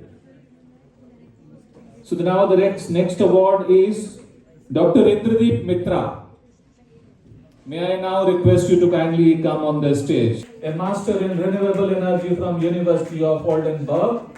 He has served the Green Energy Corridors project of GIZ as a senior technical advisor. Also led the solar mapping and monitoring project funded by the International Climate Initiative of BMU at GIZ, where world's largest solar radiation measurement network was established. Before joining GIZ, he did research at the Cyprus Institute, Nicosia, Fraunhofer Institute of Energy Economics and Energy System Technology. I am inviting a personality of the gas industry. Gas is itself is an industry. Mr. D.V. Shastri, Executive Director, Natural Gas Society, who was also the Executive Director of GAIL, Maharatna, Miniratna company. And he was one of the founder directors of the GAIL at that time. So, Dr. D.V. Shastri is an astute professional leader with 36 plus experience of multifarious experience in natural gas industry, encompassing its technical and managerial aspects such as project management, operations and maintenance of natural gas pipelines and gas processing plants, learning and development, also the HR and HRD administration. He is among the founder members of GAIL in Maharatna PSU. Apart from performing roles in project management and operation, he was also holding the position of Executive Director, Training, R&D and Startup in GAIL India. He is also the former Director on the board of Mrs. GAIL Gas Limited and former Director Personnel of Electronic Corporation of India, which is another CPSE under Department of Atomic Energy. And he is still active and he is doing lot of work for this sector. He has formed this special gas society, natural gas industry, and he is very active. So a big round of applause for Dr. D.V. Shastri, a veteran of this. अब मेरा ध्यान थोड़ा सा हिमाचल प्रदेश की तरफ जा रहा है. आपने कुछ सवाल पूछे थे और बारू साहिब की बात की थी आपने. So this award goes to Eternal University, Baru Sahib, Himachal Pradesh, which is an environment-friendly campus for education. And I request the entire team of the Baru Sahib, including Professor Subhash Ghosh, 15 certified university established under the Himachal Pradesh Private University Act 2006 and Himachal Pradesh Government Act number 3 of 2009.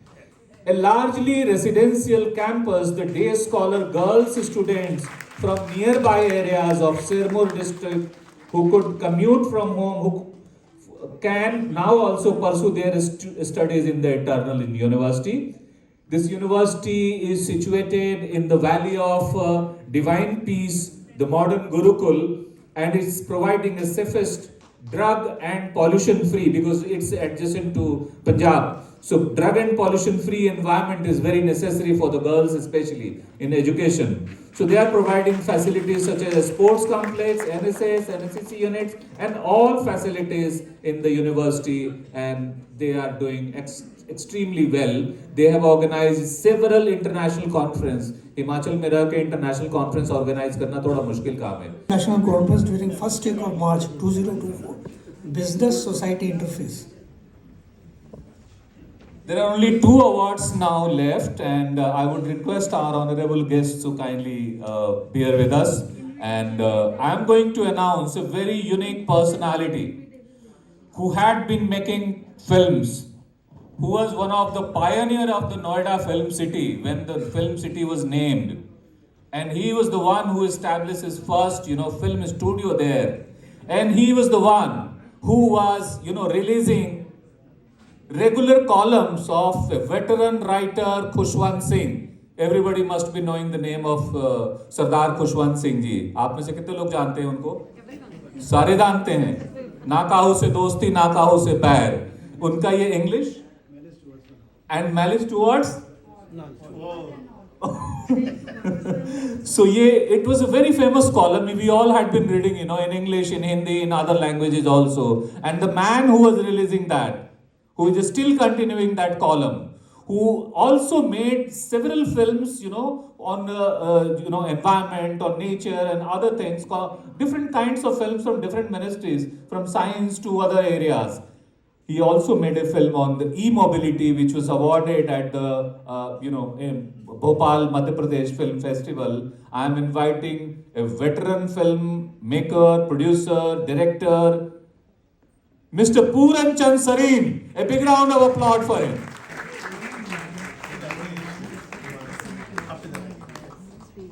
अब बीच में आ जाइए सरीन साहब.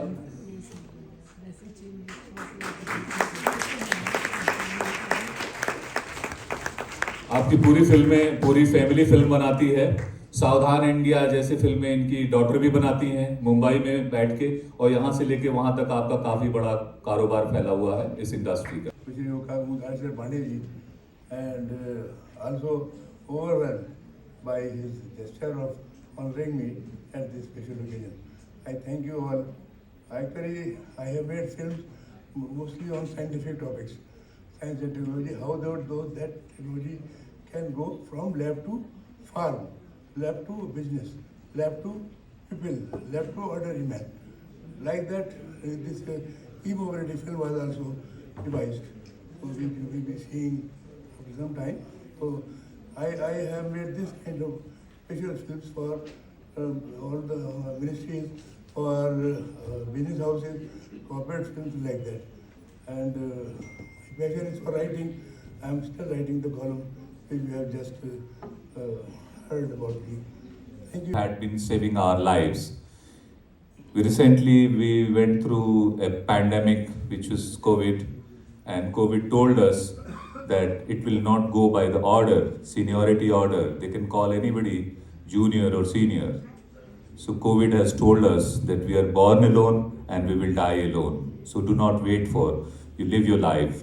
I am going to invite Dr. Meena Mishra. She is an oncologist, cancer specialist, and chairperson of Brain Behavior Research Foundation. She also works in the health of the mental health as the core domain. And why this award? Because she has developed a special kind of, the therapy or initiative, you can say, the Grey for Green. The Grey for Green initiative, it was started by BBRFI in 2015. And the Grey for Green campaign collaborated with the NGO Sensible Drive to promote sustainable environmental practices by encouraging responsible driving. Because if you are doing a responsible driving, so that also affects, and that this initiative focuses on fostering a healthy traffic sense and cultivating the right driving attitude through a psychological campaign and community engagement. So a big round of applause for Dr. Meena Mishra. And I would request you to kindly say a few words, please.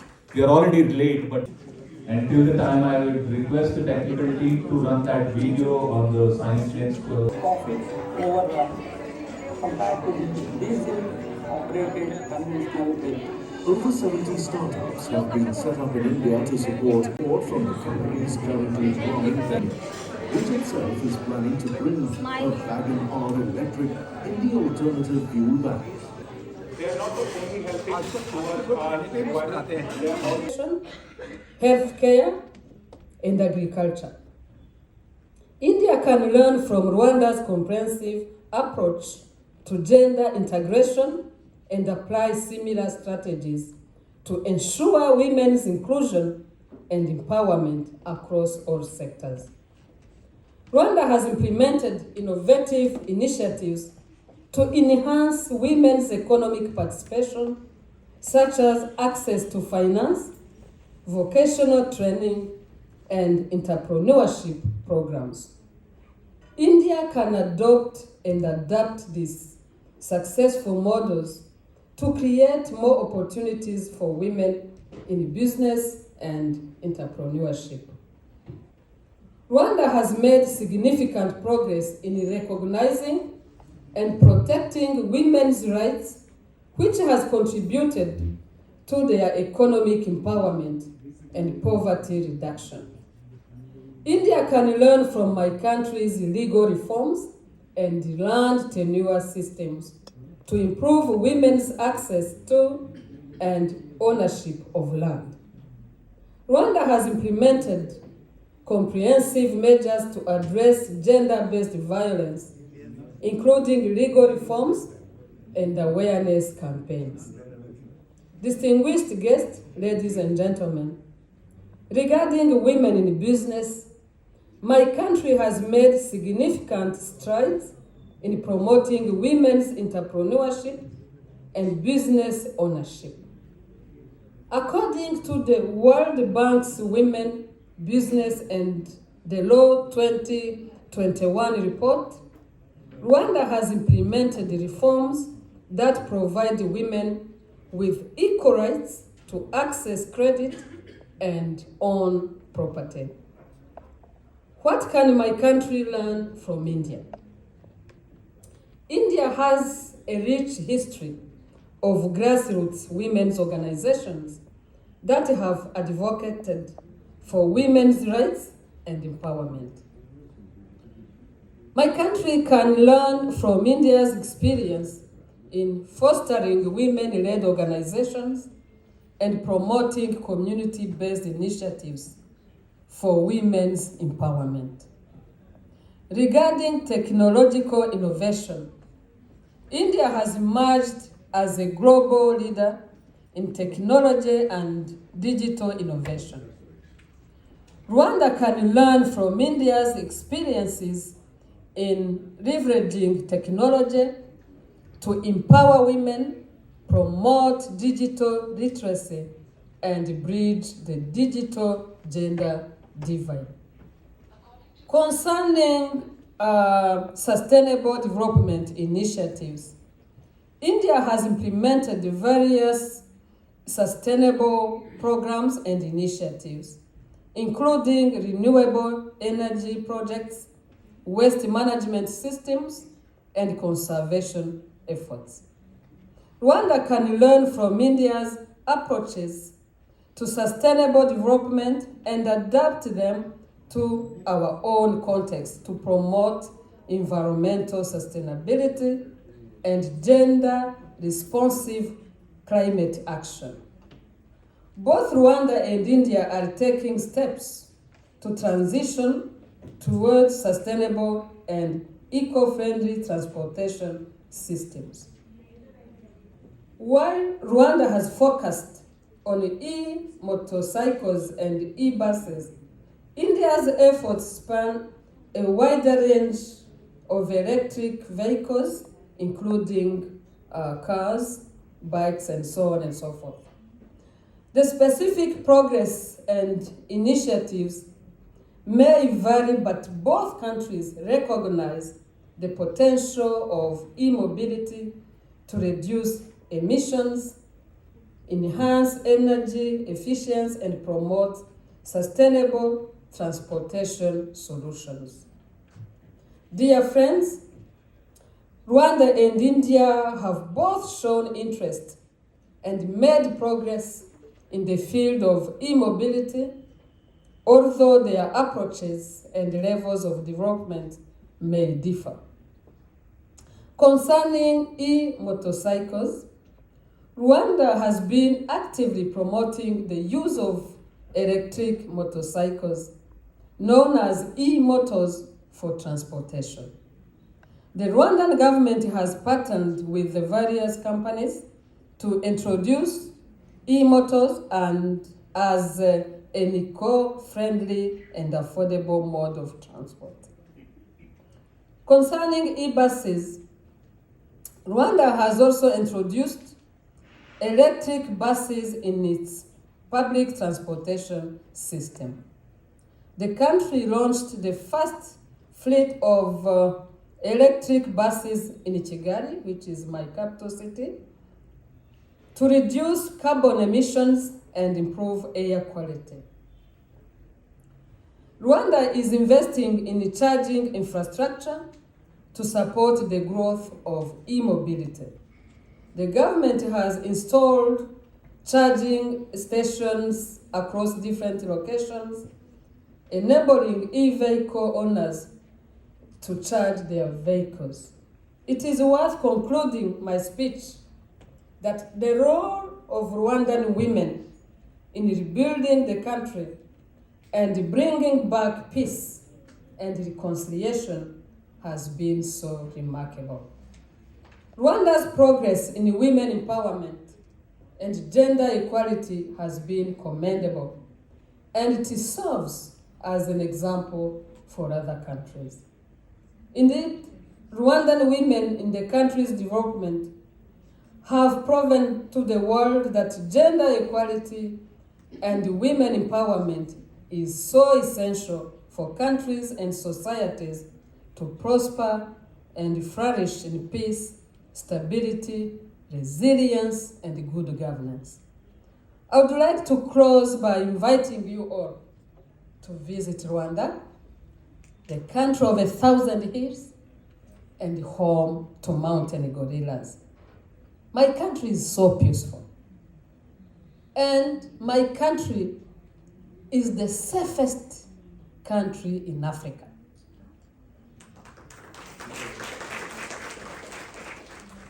My country is the cleanest in Africa. My country is the second growing economy in Africa.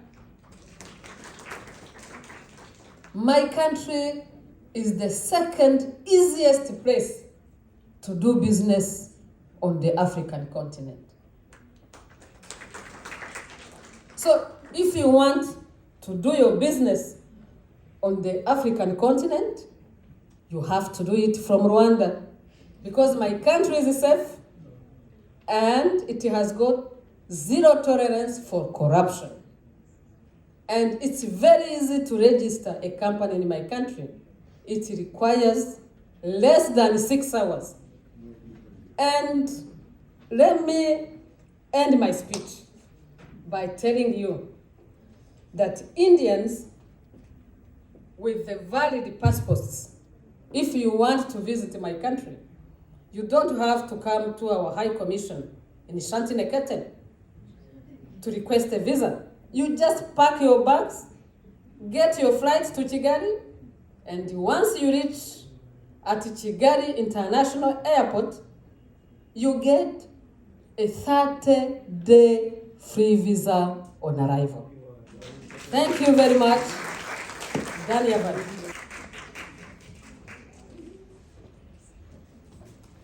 Next we have Professor Sonali Mishra. Is she present? May I request Dr. Manjot to felicitate Dr. Meena Mishra.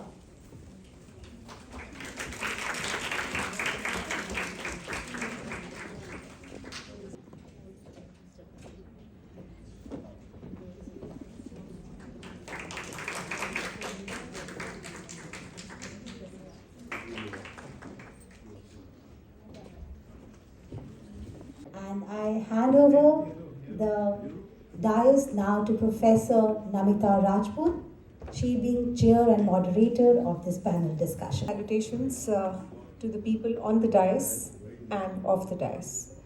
So it's a proud privilege to be back in the college where I taught about 30 years ago. I was teaching in Mata Sundari College. I started my career in this college, starting from here. So it is really, I'm feeling very nostalgic meeting people. So first of all, congratulations to the organizers. The topic which you have chosen for this summit is so pertinent in the present realm, where the concept of empowerment, where the concept of internationalization, where the concept of governance is at the center. And this conceptualization of G20 is a very good example in this part. So this was, a deliberation and discussion for so long that how we are going to, unite the whole world, how we are going to collaborate, how we are going to experience this strength as a whole. So this was such a beautiful step which was taken 21 years ago. But yes, after the panel got formed and G20 started working, still there were, a lot of conflicts which were faced, and there were a lot of problems in terms of terrorism, in terms of international trade, in terms of gender sensitization, in terms of, empowerment of the woman. What to talk about the transgender people when we are not able to achieve even the gender empowerment as far as the woman empowerment is concerned. We talk about, throwing the challenges to the ideologies of patriarchy. So I think that after getting the presidency of G20 in the present year, we are going to show to the world at large that what the strategies, what we are going to put in place, what deliberations, discussions, awareness programs we are going to make in place. India will be the best example. So I would like to talk on just 2-3 more lines, because I would like to listen to the panel and have few questions from them. Like when you talk about the woman empowerment, what to talk about the violence they are facing, what to talk about the root cause of the problem, what to talk about e-mobility, what to talk about the governance, the political participation, getting the social status. It is not possible, let me tell you. All the big jargons we have been listening since morning, and it is it's a treat to hear, to listen, to watch, and to show the numbers. But the ground realities have to be changed. The social construction where the woman stands now needs to be changed. The stereotypes, like she's a lady, as the previous panelists were, I was listening to them, they were very categorically mentioning about the positions, what actually we face, the positions at the workplace, the sexual harassment at the workplace is actually on the upsurge. And you will be amazed to know the statistics of the Crime Bureau of India. The reported cases, I'm only talking about the reported cases about the harassment, be it a sexual harassment, be it a domestic violence, be it the sexual abuse. It is about 1,000 cases daily. So these statistics, my heart comes out that, we are talking about the development, we are talking about summits, we are talking about this, but I think we should always do something about spreading the sensitization, wherein lot of, efforts have to be made, and lot of discussions have to be made that women at the workplace has to be respected at any cost. Any misconduct has to be stopped, whether it is a corporate or it is a higher education institutes. So we have the responsibility, since we are professors in esteemed universities, prestigious universities. So the onus of sensitizing the students right from the beginning, in terms of the school also and in terms of the colleges also, we have to spread a word wherein the respect, modesty has to be in place, right? And ultimately we have to make the places as gender neutral. Gender neutrality is a concept where it doesn't matter whether a male is sitting with me or a female is sitting with me. So this kind of gender neutrality is actually a dream, and as per the statistics, I was reading the Sustainable Development Goal reports that we have to achieve the Sustainable Development Objectives by 2030. But when you talk about the Sustainable Development Goal number 5, we need 300 more years to attain this. So can you beat it? So we have to work on the ground level, we have to work on the realities to make a beautiful place where the respect, harmony is there, and then all these things what we are discussing will be a reality. Otherwise, it will be a dream. So with this note, I start my discussion with the panelists. So on the first, I would be talking to Dr. Urvashi Makkar. My greetings to you. So take 1 minute to introduce yourself and then give me your views about education as a tool for women empowerment. What are your views on that? First, introduce yourself. Should I come here? No, you can sit there. Wherever you are comfortable, I would go to. Yeah, 2 minutes we can take there.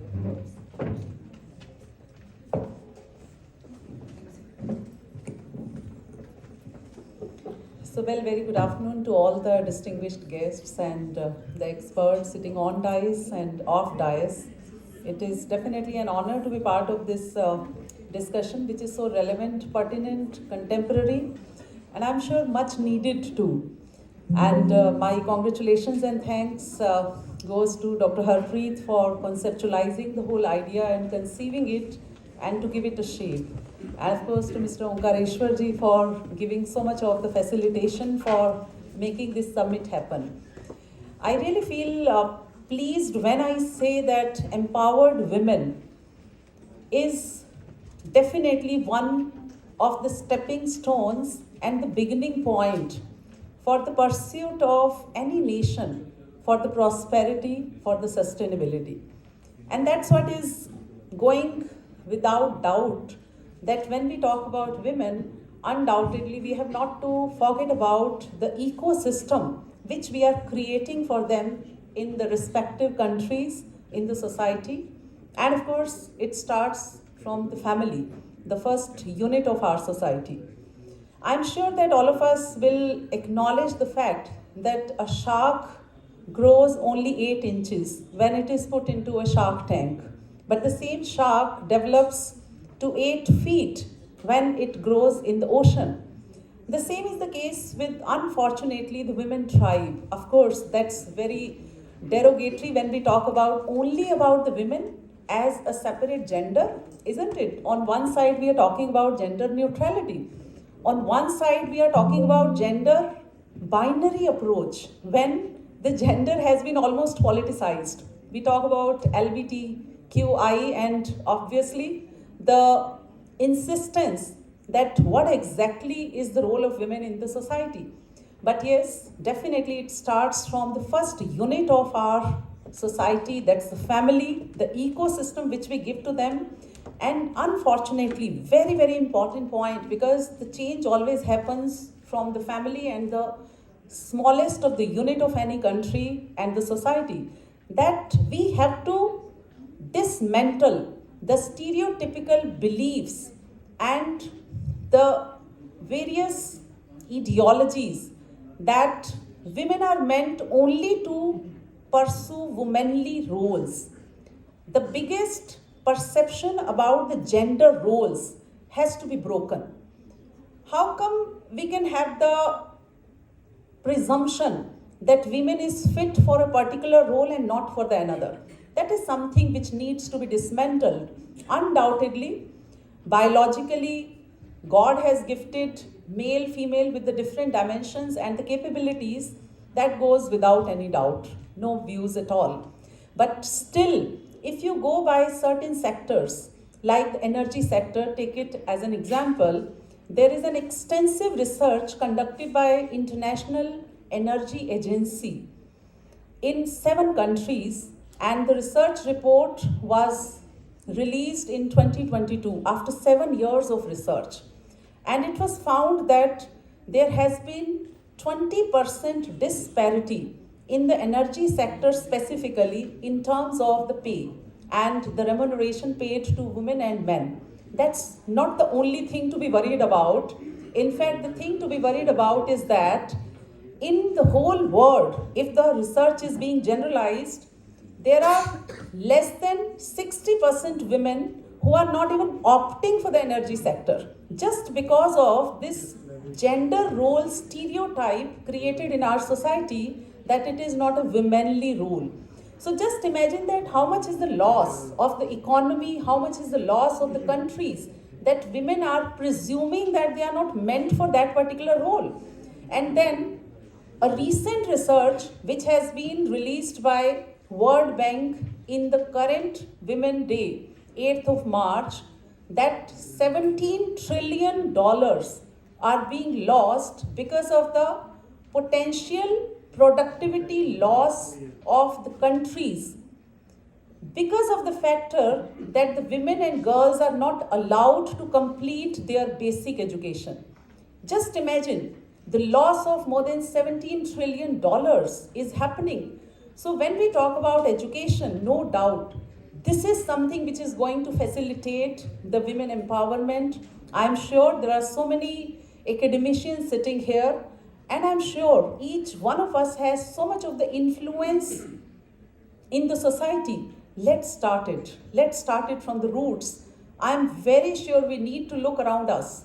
We need to look beyond these conference halls. We need to see what is the ecology and the ecosystem of the maids, the helpers, the drivers who are working around us, because they are the part of the society. And I'm so sure that we are sitting in that enlightened academic fraternity model, and I'm so sure each one of us are doing our bit towards that women empowerment. But yes, when we talk about the different divergent roles of women in the different plethora of the roles provided in the whole globe, undoubtedly there is no role which women cannot take care of. So with these thoughts, I'm really looking forward to listening to the other panelists' point of view, and then we can have few questions from the side of the audience also. Thank you very much. And I must congratulate Mata Sundari College for selecting this theme and thank them for inviting me to participate in a topic that is extremely close to my heart: women empowerment through education.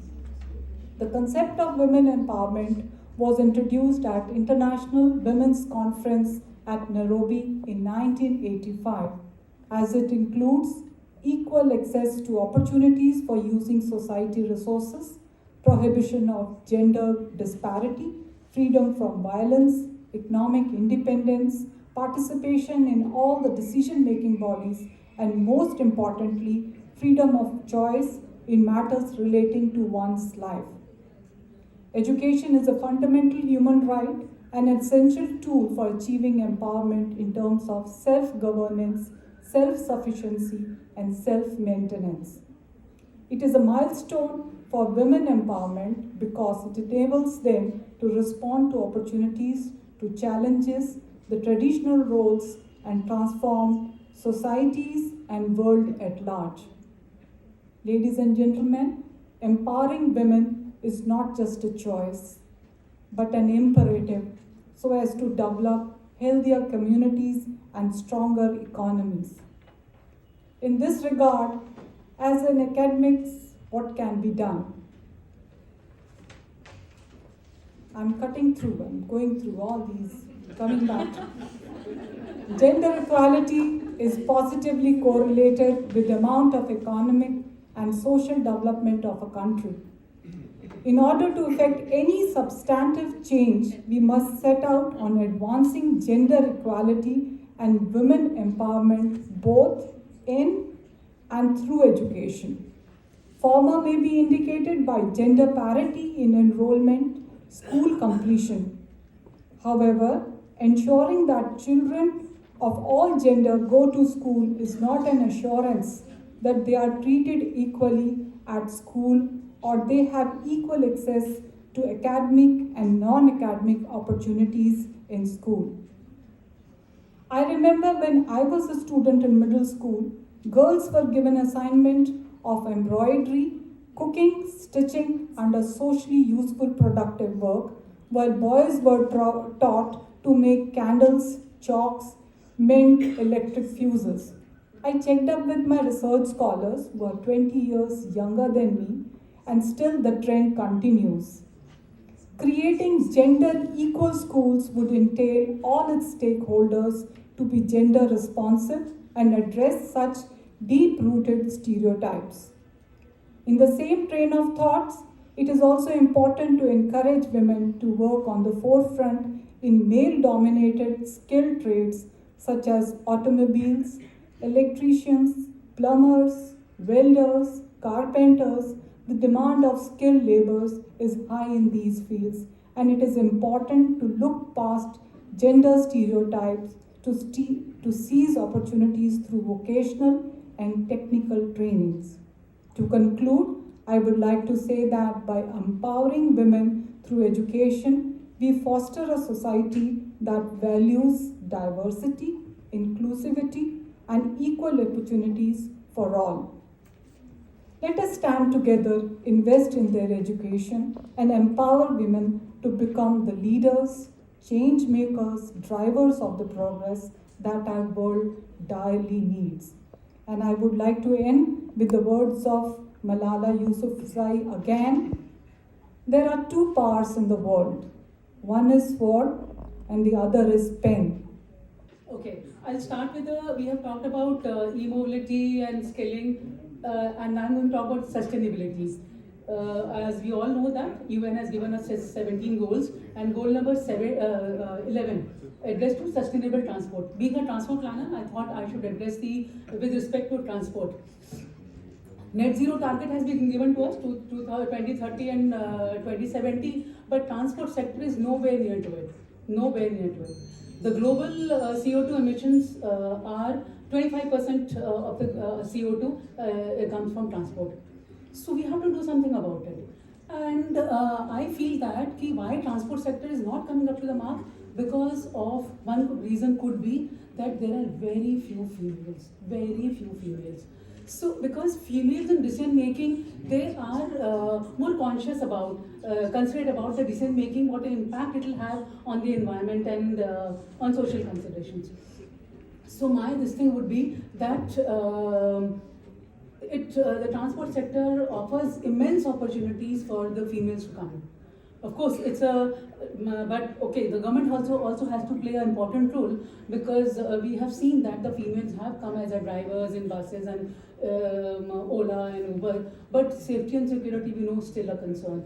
So as Tata Motors said in the film that they showed, they had put females, the whole assembly on the female, but they have made arrangements for their transfer for us, so that they are working all through. All 3 shifts the females are working. So they have taken enough measures to ensure the safety and security. So accordingly, if we want women to come into this field, the safety and security has to be ensured by. So there is immense opportunity. Then only we'll be able to reach the net zero target and have sustainable transport. Yeah, thank you. Thank you, Sujata, for highlighting the importance of decreasing the carbon footprints and increasing the sustainable footprints. So now I call upon Ms. Shelza Tanuja. Good evening, everyone, and I won't take much time, and I totally understand the time limitations. So I will not take much time looking at the time limitations, and Omkareshwarji is continuously reminding all of us.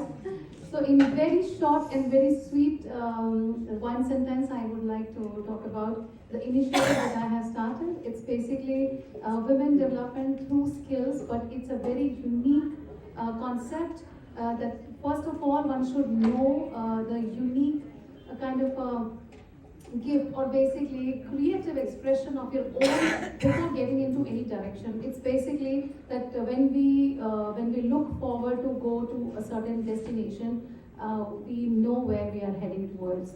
So it's a beautiful journey to know your own self as a woman, as a person, and what unique expression that you are going to create in this world.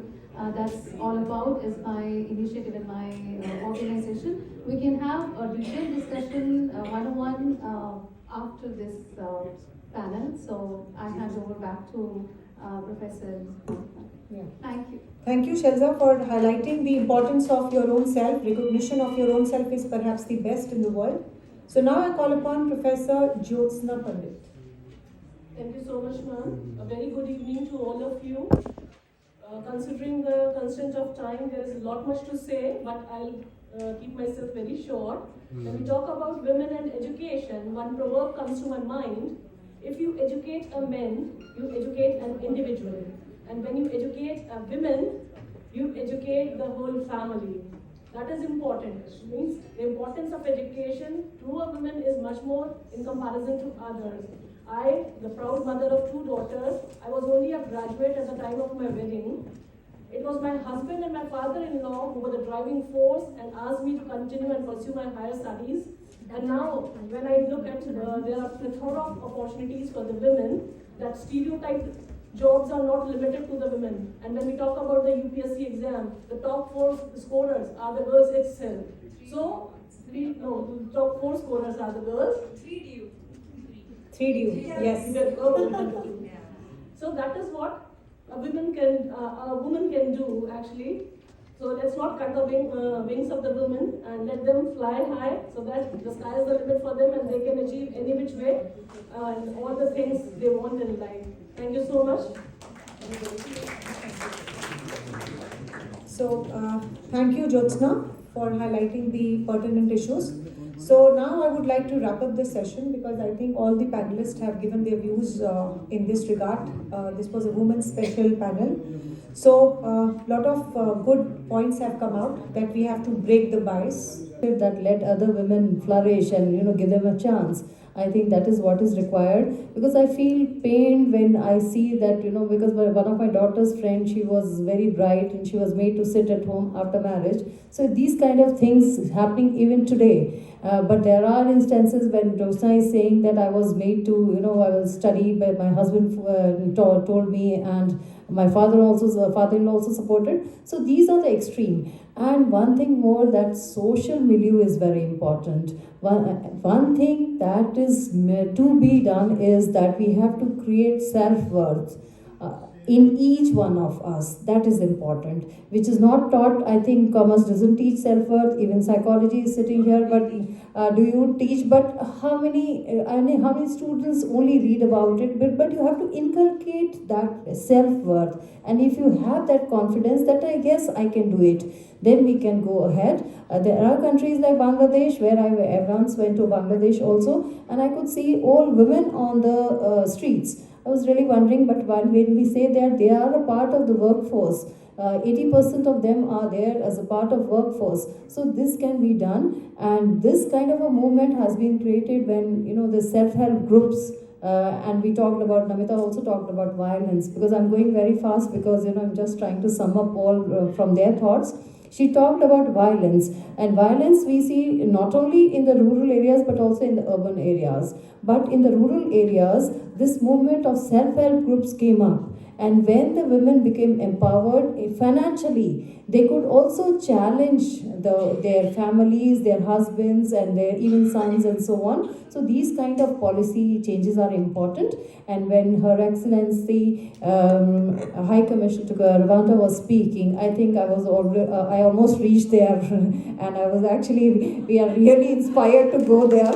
And so ma'am, we are really coming very soon.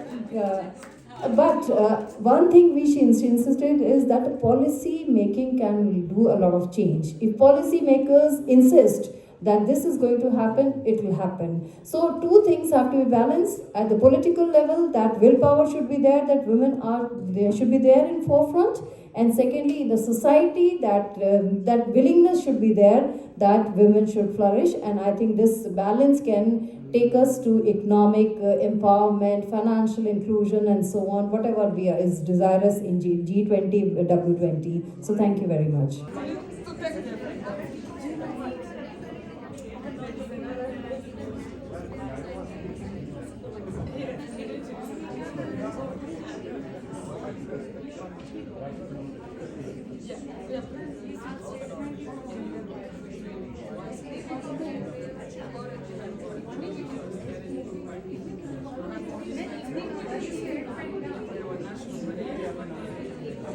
To kindly welcome our chief guest with a token of gratitude.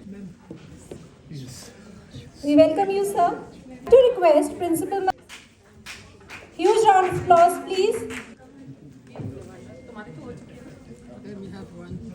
I would also like to request Principal Ma'am to felicitate Sardar H.S. Nagji, Member Governing Body, Mata Sundari College for Women, with Ms. Rashmi Singh Ma'am, our Organizing Secretary, to please come and felicitate Dr. Alok K. Mishra.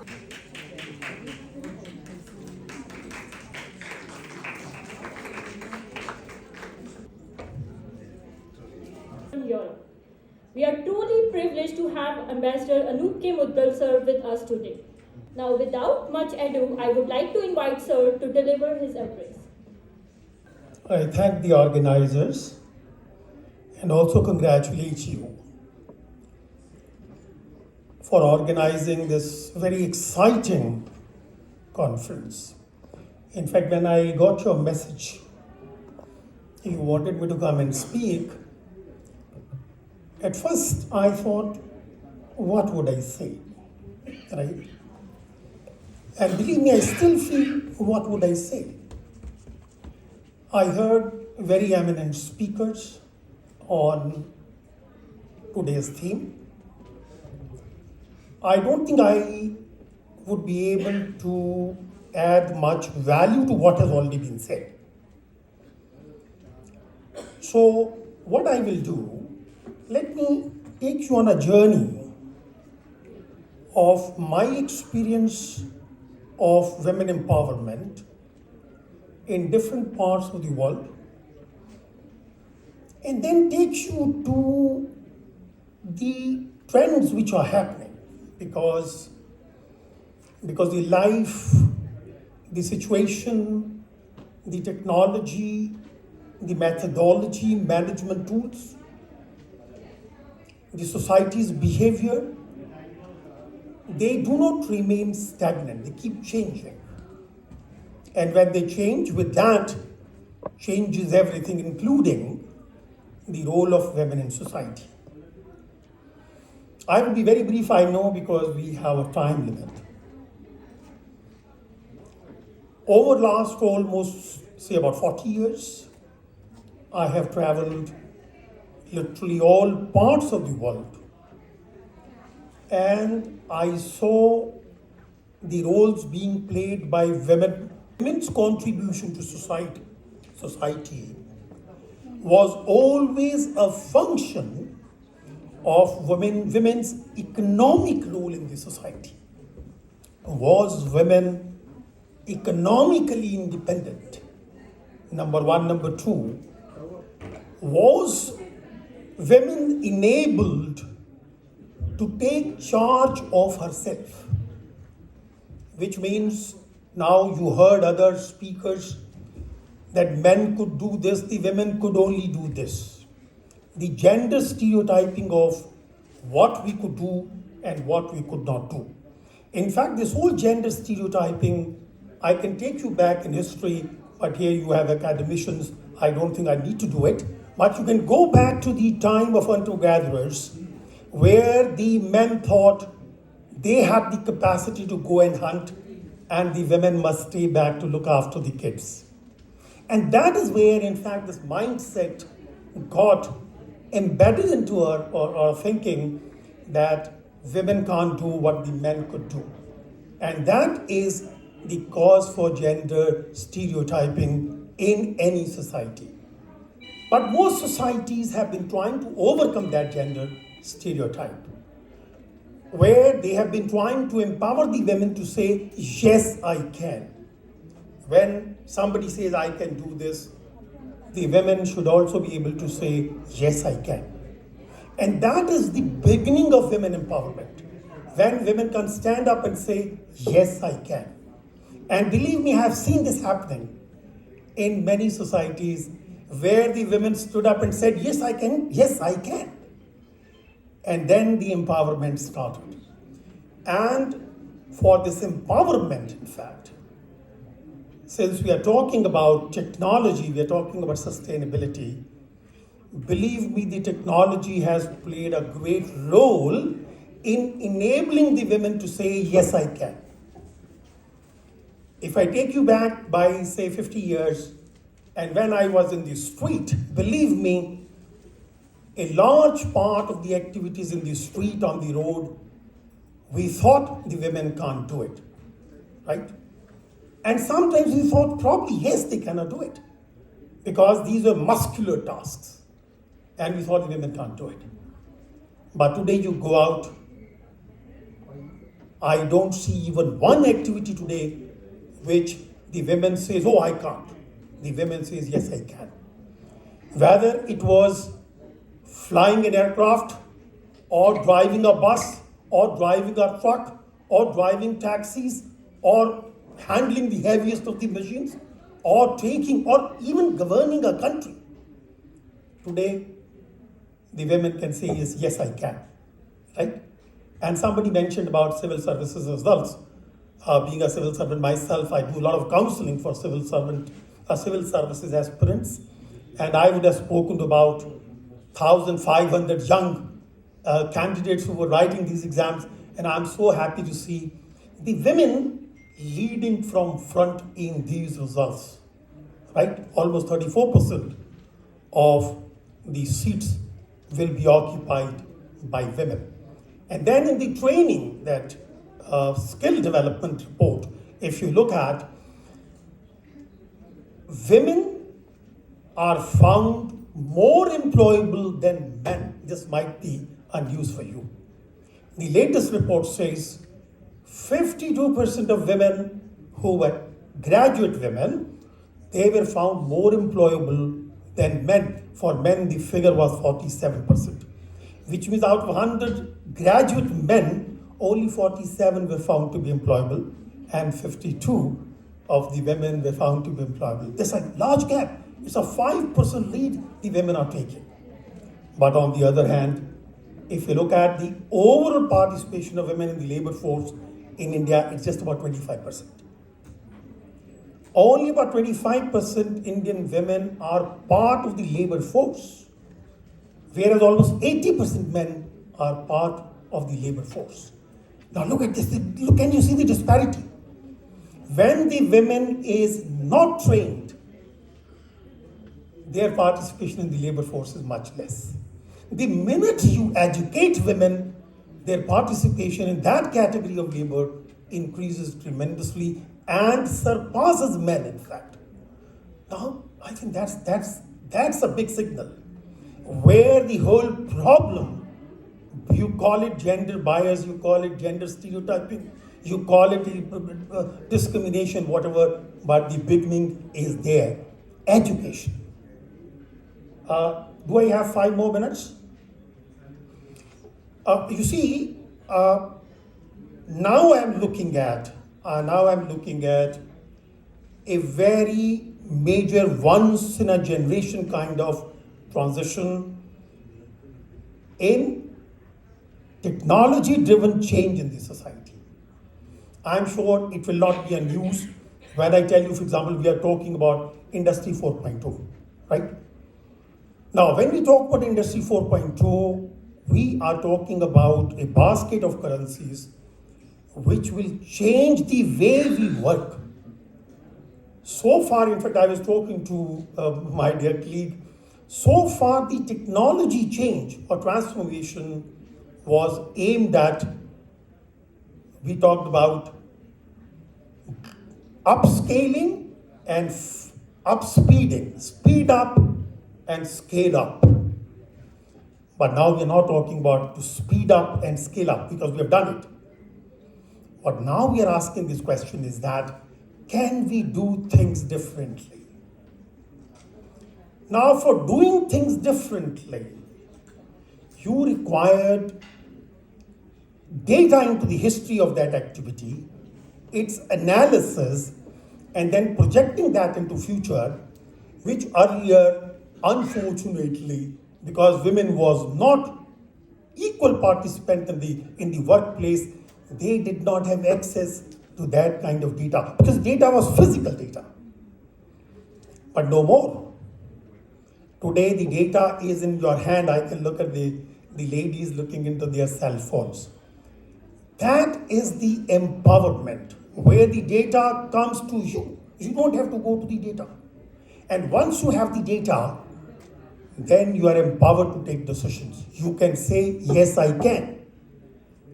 Now, we are looking at 2 major platforms into future. One platform, I will not go into details because it will take a lot of time then. One platform, we call it the digital transformation or the digital transition of society. And the other is the sustainable transition or transformation. Now, these two platforms, everything that we do today will have to get integrated with both these platforms, the digital platform and the sustainability platform. Both these platforms are being projected. For example, when it comes to sustainability, when we talk about global warming, what do we say? We say this is an existential threat. The same thing applies to digital platform, where I'm sure you have heard about the letter which has been written by the global experts on digitization of society, where they say if we don't look after this thing carefully, it could also be an existential threat. It can replace everything that we do. In fact, there is an expert who says there is nothing that a human being can do that cannot be done by machine and cannot be done by machine better. Now, we are at a very, very crucial time of transition. And if we do not understand this transition, I think any society which misses out on understanding this transition will also miss out on development. Now, coming to, for example, gender, I said only 25% Indian women participate in the workforce. Now, we can celebrate all those numbers, but compare this with the rest of the world. This is amongst the lowest in the world, in fact. In the US, it's about 60%. In the European Union, about 70%. Even in Southeast Asia, because we say a developing country, even in Southeast Asia, it's about 43%. Even in Africa, now the ambassador has left, African women's participation in the labor force is much higher than India. Even the sub-Saharan African women's participation in the labor force is much higher. Nothing will happen in terms of gender empowerment unless we take the women into the workplace. That is the beginning, and believe me, that will be the end of this argument of women empowerment. And there, Professor Saab, you are, in fact, I have great hopes in educational institutions. Please look at what kind of skills are missing for dealing with future. We are talking about a lot of things, but I'm yet to see a good study into what kind of skills are needed in handling future, dealing with future. And unless you know these skills, you can't develop those skills. You see, the future, as we call it, Industry 4.0, can give you the impression that you know it. But can you imagine this? You have a cell phone in your hand and you think, oh, I know the digital technology. But using a technology is very different from understanding a technology. We are confusing using a tool with understanding of technology. Don't make this mistake, please, for God's sake. Try to identify what is called the skill mapping, not only within India, but globally. We say we have a demographic dividend. Now, demographic dividend without skills will turn into a demographic liability, in fact. Don't convert this dividend into liability. Let's identify the skill deficit and let's plug that gap of skill development and pay attention to the women, because today there are no areas which the men can handle and the women cannot, right?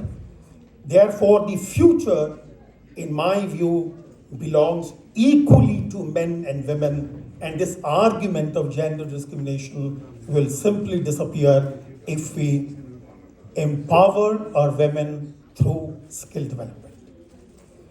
I have a lot to say, but I will not touch those points today. Maybe some other day when we have more time, and when it's a dialogue, not a monologue, because I am just talking and you're just listening.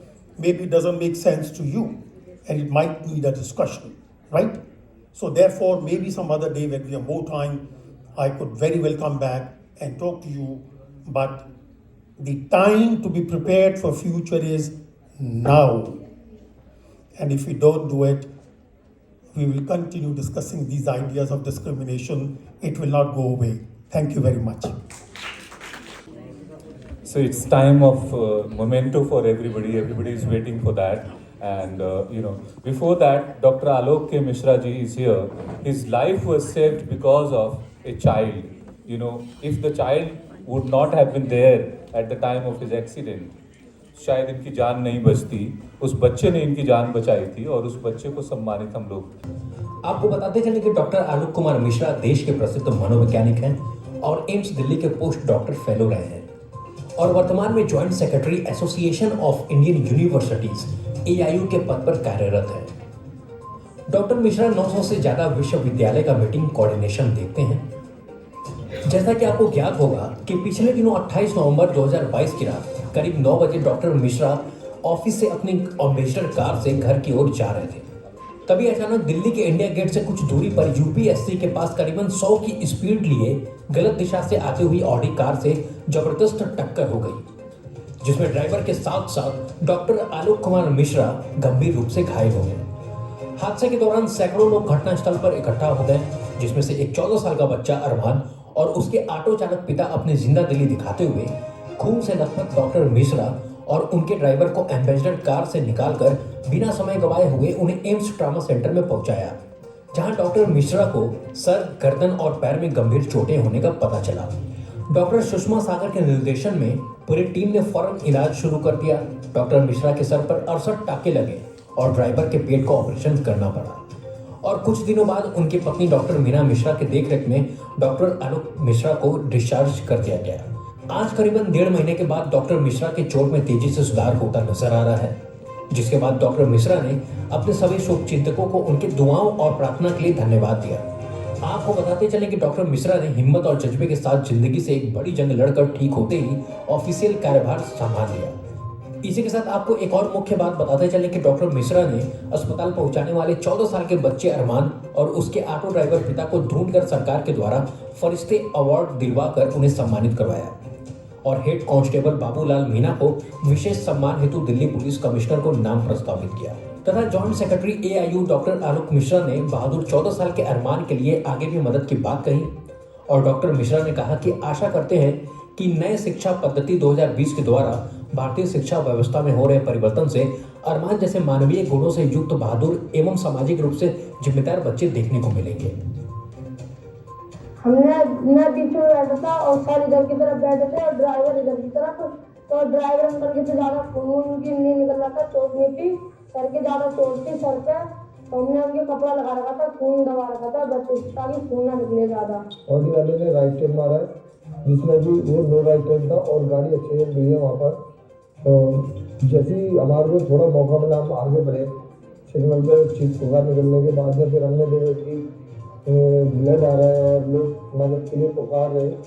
तो मौका पे मौजूद थे तो हमने उनके साथ को और ड्राइवर को और उनको बिठाया अपने ऑटो में. लोग कह रहे थे कि एम्बुलेंस लेकिन टाइम बहुत कम था. तो हमने उस ये सोचते मैं रिक्शा चला रहा हूँ ऑटो दिल्ली के अंदर.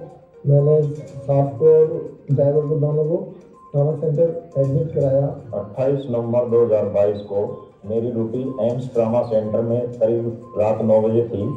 अचानक से एक ऑटो वाला आया जिसने मेरे को बताया कि एक्सीडेंट में 2 पेशेंट है, उनको मैं लेके आया हूँ. तो मैंने जाके तुरंत देखा तो उसमें एक बच्चा जो पेशेंट का सर पकड़ा हुआ था, काफ़ी खून बह रहा था. बच्चा बहुत साहस के साथ, बहुत हिम्मत के साथ उसको रोक रहा था, उनको लेकिन रोक नहीं रहा था. 28 नवंबर की रात को डॉक्टर आलोक कुमार मिश्रा जी को हमने रिसीव किया, जिनकी सड़क घटना में चोट लगी थी, बहुत गहरी चोट लगी थी, जिनको सही समय पे लाने की वजह से हम उनको तुरंत इलाज करने के बाद बेहतर स्थिति में ला सके. उनके चेहरे में बहुत गहरे चोट आए थे, उनका ब्लड लॉस बहुत हुआ था, उनकी गर्दन में भी चोट आई.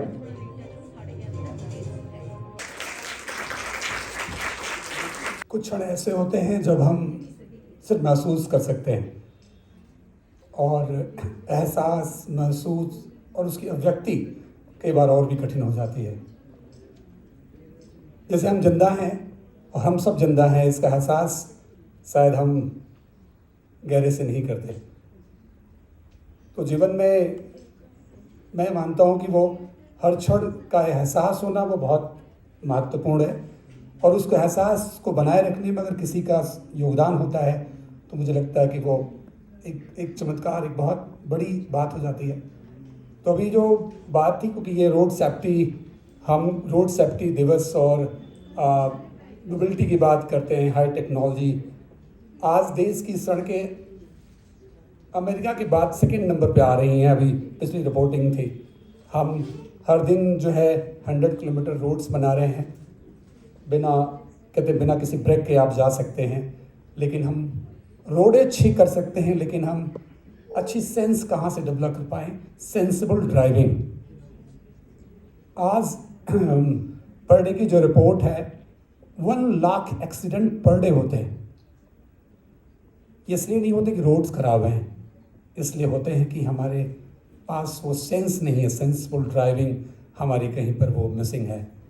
तो वो सेंसिटिविटी किसी भी चीज़ के लिए हो, बट हमने कहा अगर जो अब जीवन के प्रति अगर हमारी सेंसिटिविटी नहीं है खुद के प्रति, तो हम औरों के प्रति किस प्रकार से रख सकते हैं? तो मुझे लगता है कि ये मुहिम ये होना चाहिए कि वो हम अपने जीवन को सेलिब्रेट करें, सेंसिबल हों। 10 मिनट जब निकलें तो ज़रूर अपने जीवन के लिए धन्यवाद दें जिसने इस जीवन को दिया है। और सबसे पहले तो वो माँ, वो जो हमारे बीच में है, हमारे घर में है, हमारे परिवार में है, तो हम तो सबसे पहले उन्हें देखते, वहाँ से हम आए हुए। तो मेरे लिए तो फर्स्ट तो माँ वो भगवान के तौर पर है। तो थैंक्स, मुझे लगता है कि वो हमारी कल्चरल ट्रेनिंग होनी चाहिए। आज नई शिक्षा नीति की बात हो रही कि वो इंडियन बेस सिस्टम के साथ ट्रेनिंग हो। तो हम टेक्नोलॉजी की ट्रेनिंग दे सकते हैं, बट शिक्षा हम कहते हैं वो शिक्षा बहुत ज़रूरी है। ट्रेनिंग तो आईटी में टेक्नोलॉजी की ट्रेनिंग, बट ह्यूमन जो बिहेवियर उसको करिकुलम में ला करके हम सिखा नहीं सकते हैं। एहसास कराना ज़रूरी है, और ये एहसास घर से स्टार्ट होता है। तो और वो माँ से, वो बहन से, वो इमोशनल चीज़ें हैं ये। तो मुझे लगता है कि ये परिवार का, is the families to is very important role. Our excellency sitting here, I think maybe you are, I can read that something what I'm speaking, and you are trying to grasp it. But it is very important for education. Education is not like training. Is school nowadays we pay the fee to school, and we feel that all responsibilities to teachers, to teach the manners, teach the behavior, teach the how to sensitive about the women's, how to treat the girls. So anything that's now the responsibility on teachers and so like that. You teach each and everything. Anyhow, we are here, and I'm example here. That is for that skill or road accident. What happened? And right time, someone approached, and really selfless service. What's really I realized, the people without losing the time, they just to. I was an ambassador car. I was full of blood, and someone really to 14-year-old people, 100 people there. One 14-year that who come to and touch the is a softy fingers to your soft skins, then you realize who is touching you, and he's trying to hold that keep, are you okay? I'm with you. So the moment someone's saying I'm with you, don't worry. So the 14 years are the good clap for.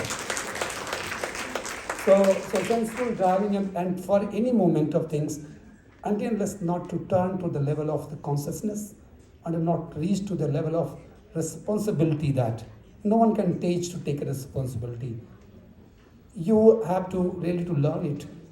You have to learn it. It is to sensitivity, and such type programs are sports inspiration. You can someone can inspire and some fire somehow.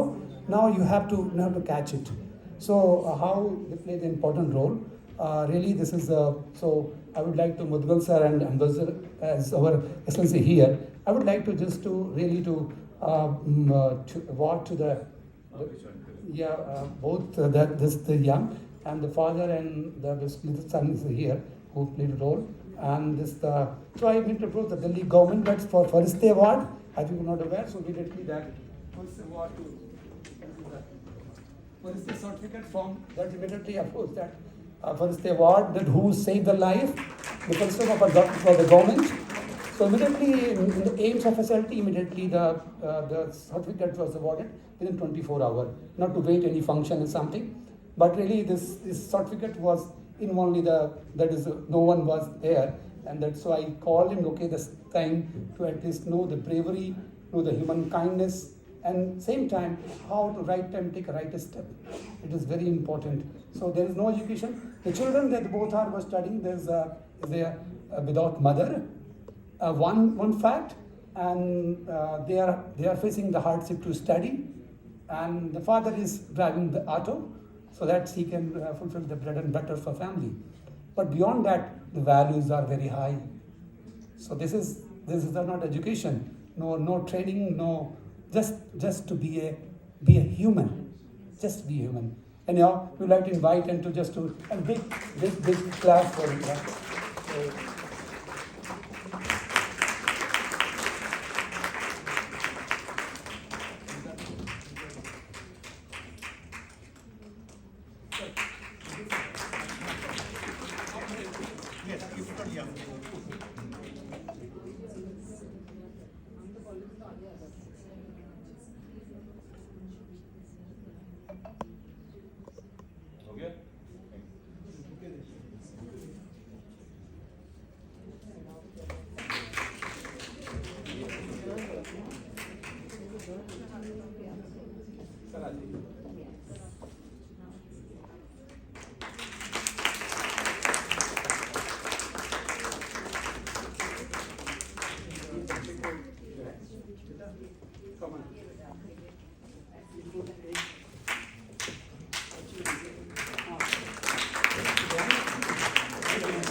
बहुत सी बातें सुनने को मिली, women empowerment से लेकर के science and technology तक किस तरह से हम आगे बढ़ते चले जा रहे हैं, और लेकिन उसमें इंसानियत को हम नहीं भूल पा रहे हैं। उसकी एक मिसाल ये अभी देखी आपने, मैंने एक फिल्म भी बनाई थी, 5 मिनट का है, जिसमें मैं शेयर कर दूंगा ग्रुप में। तो वो भी इसी तरह से किस तरह से अगर कोई एक्सीडेंट हो जाए तो एक जो आदमी जो जा रहा है वो बचता है, उसका क्या फर्क होता है कि वो हॉस्पिटल में ले जाए, पुलिस के पास ले जाए, आमतौर से वो जाता नहीं, सोचता है कि मैं क्यों परेशानी पड़ी। लेकिन वो करूँगा, वो बहुत अच्छी फिल्म है, तो और बहुत अच्छा लगा देख करके, और मैं समझता हूँ कि इस तरह की चाय भी तैयार पड़ी है। और एक कवि सम्मेलन में वो कह रहे थे, एक आखिरी आदमी बैठा हुआ था, तो बोले आप तो बड़े समर्पित श्रोता हो, तो बोले मैं इसलिए बैठा हूँ तुम जाओ तो ताला बंद करो। So first memento for her high commissioner, her excellency Miss Mukangira Jacqueline, and I am requesting Ambassador Anup K. Mudgal to kindly confer her.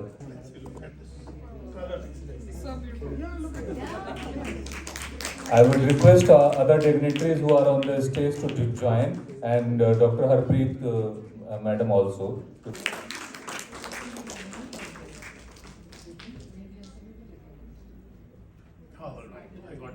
And now I would request Dr. Alok K. Mishra. I request Dr. Urvashi Makkad to kindly come on the stage. If you're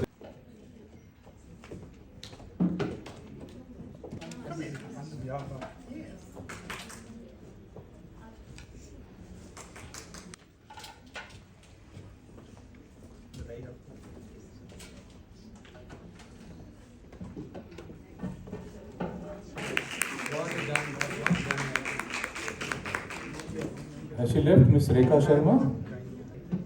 Mr. Ruchir Shukla has also left. Mr. Anil Das is left. Rakesh was left. Priya Surukas. Preet Kaur for giving vote of. So we can collect a little later. So I just propose the vote of thanks. Here I want to speak about three things: healing, harmony, and hope. And this had been said by Prime Minister Narendra Modi ji about G20. This is his vision of healing, harmony, and hope. And this concept of healing, we have seen in this hall how Dr. Alok Mishra's life was saved by a boy. वो बच्चे छोटे बच्चे ने जो ऐसे उनकी जान बचाई.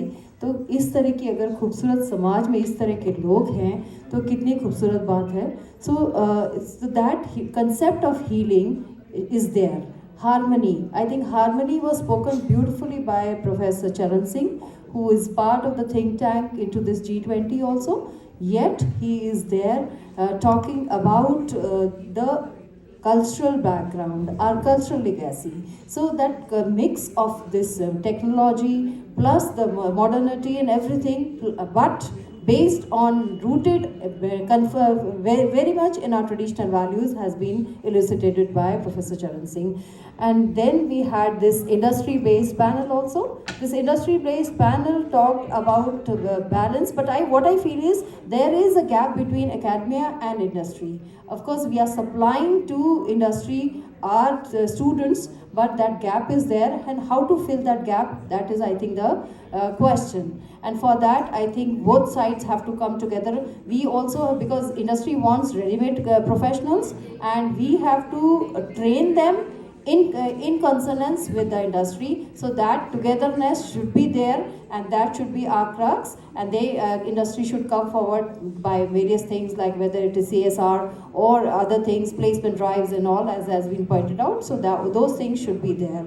And so then we had this women-led panel. So this harmony, what we are talking about, this harmony between the gender balance and everything in the society, that harmony, because essentially all the problems in the society are of harmony.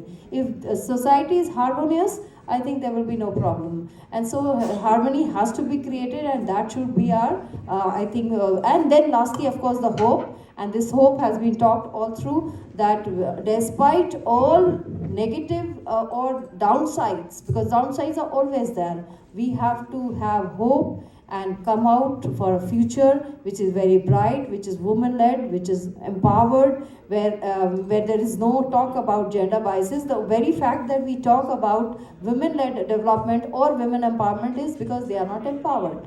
And that is across the nations. It's not to say that the same problem is there in Rwanda, this is there in India, this is there in the Western countries. So COVID has seen a lot of things, a lot of violence, domestic violence, that is unthinkable. But all those things have happened. So in a world which is harmonious, which is a human race which is harmonious, and so that is what we are aspiring for, and that is what the takeaway, I believe, of this event, that we have to take about this healing, harmony, and hope. So if we have those kind of examples, or for example, I belong to Mata Sudri, and Mata Sudri was a leader who could lead the Khalsa after Guru Gobind Singh Ji left for the heavenly abode. So in those circumstances, also if the women could lead, we have a lot of hope, and this hope, let this hope be there, and let India rise in this whole scenario, global scenario. And so all the best to all of us, so that we can lead an empowered life, whether it is Mr. Pandey or everyone else. What I mean to say is, whether men or women, that differences are just meaningless when it comes to the humanity. So humanitarian basis is most important. So I thank all the people. We have two excellencies here, and both of them have given the crux. I think Ambassador Mudgil gave the crux of what his hope is all about. He gave that how technology has to be combined with the humanity and so on, and how we have to lead forward. That crux has been given, and all these things which we have discussed, will lead us forward. And I thank all the signatures that they have come forward with, and they have done this event with us. And we hope for more events like this. And lastly, of course, most importantly, I thank my Commerce Department that they have done a lot. They have worked very hard. All 26 of them have worked day and night for this. They have sat through nights also, I know, and they've worked very hard to make this event a success. And also our guests who have come on our very short notice also, and our sponsors, because this event is fully sponsored, and we thank our sponsors. Punjab and Sindh Bank is here, Franklin is there, and so many others who are. I would request both the excellencies, because they have been left with the very senior academicians from Mata Sundari College, and they played very major role in organizing this program. Professor Sharda Garg is not there, but I would request the team to kindly give this also, so that her name should also be there. And there is one certificate which I want these two ladies and the two excellencies to kindly confer to Professor Harpreet Kaur.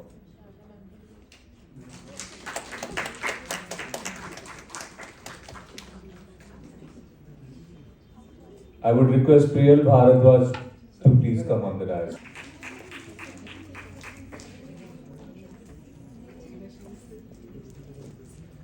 The name was announced earlier, and you were not there. A token of love, this memento.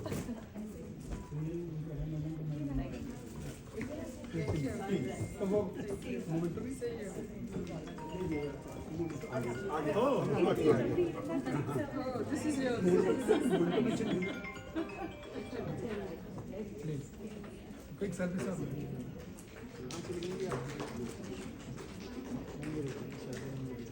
It's power in the hand of women, so that sir. It was a pleasure.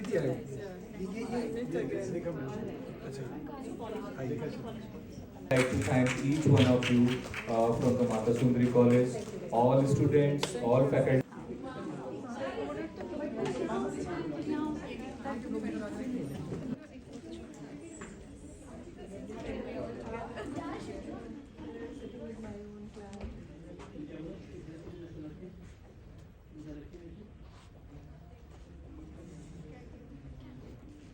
Smile, everyone.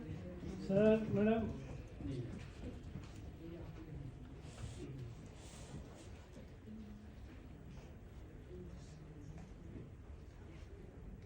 Yes.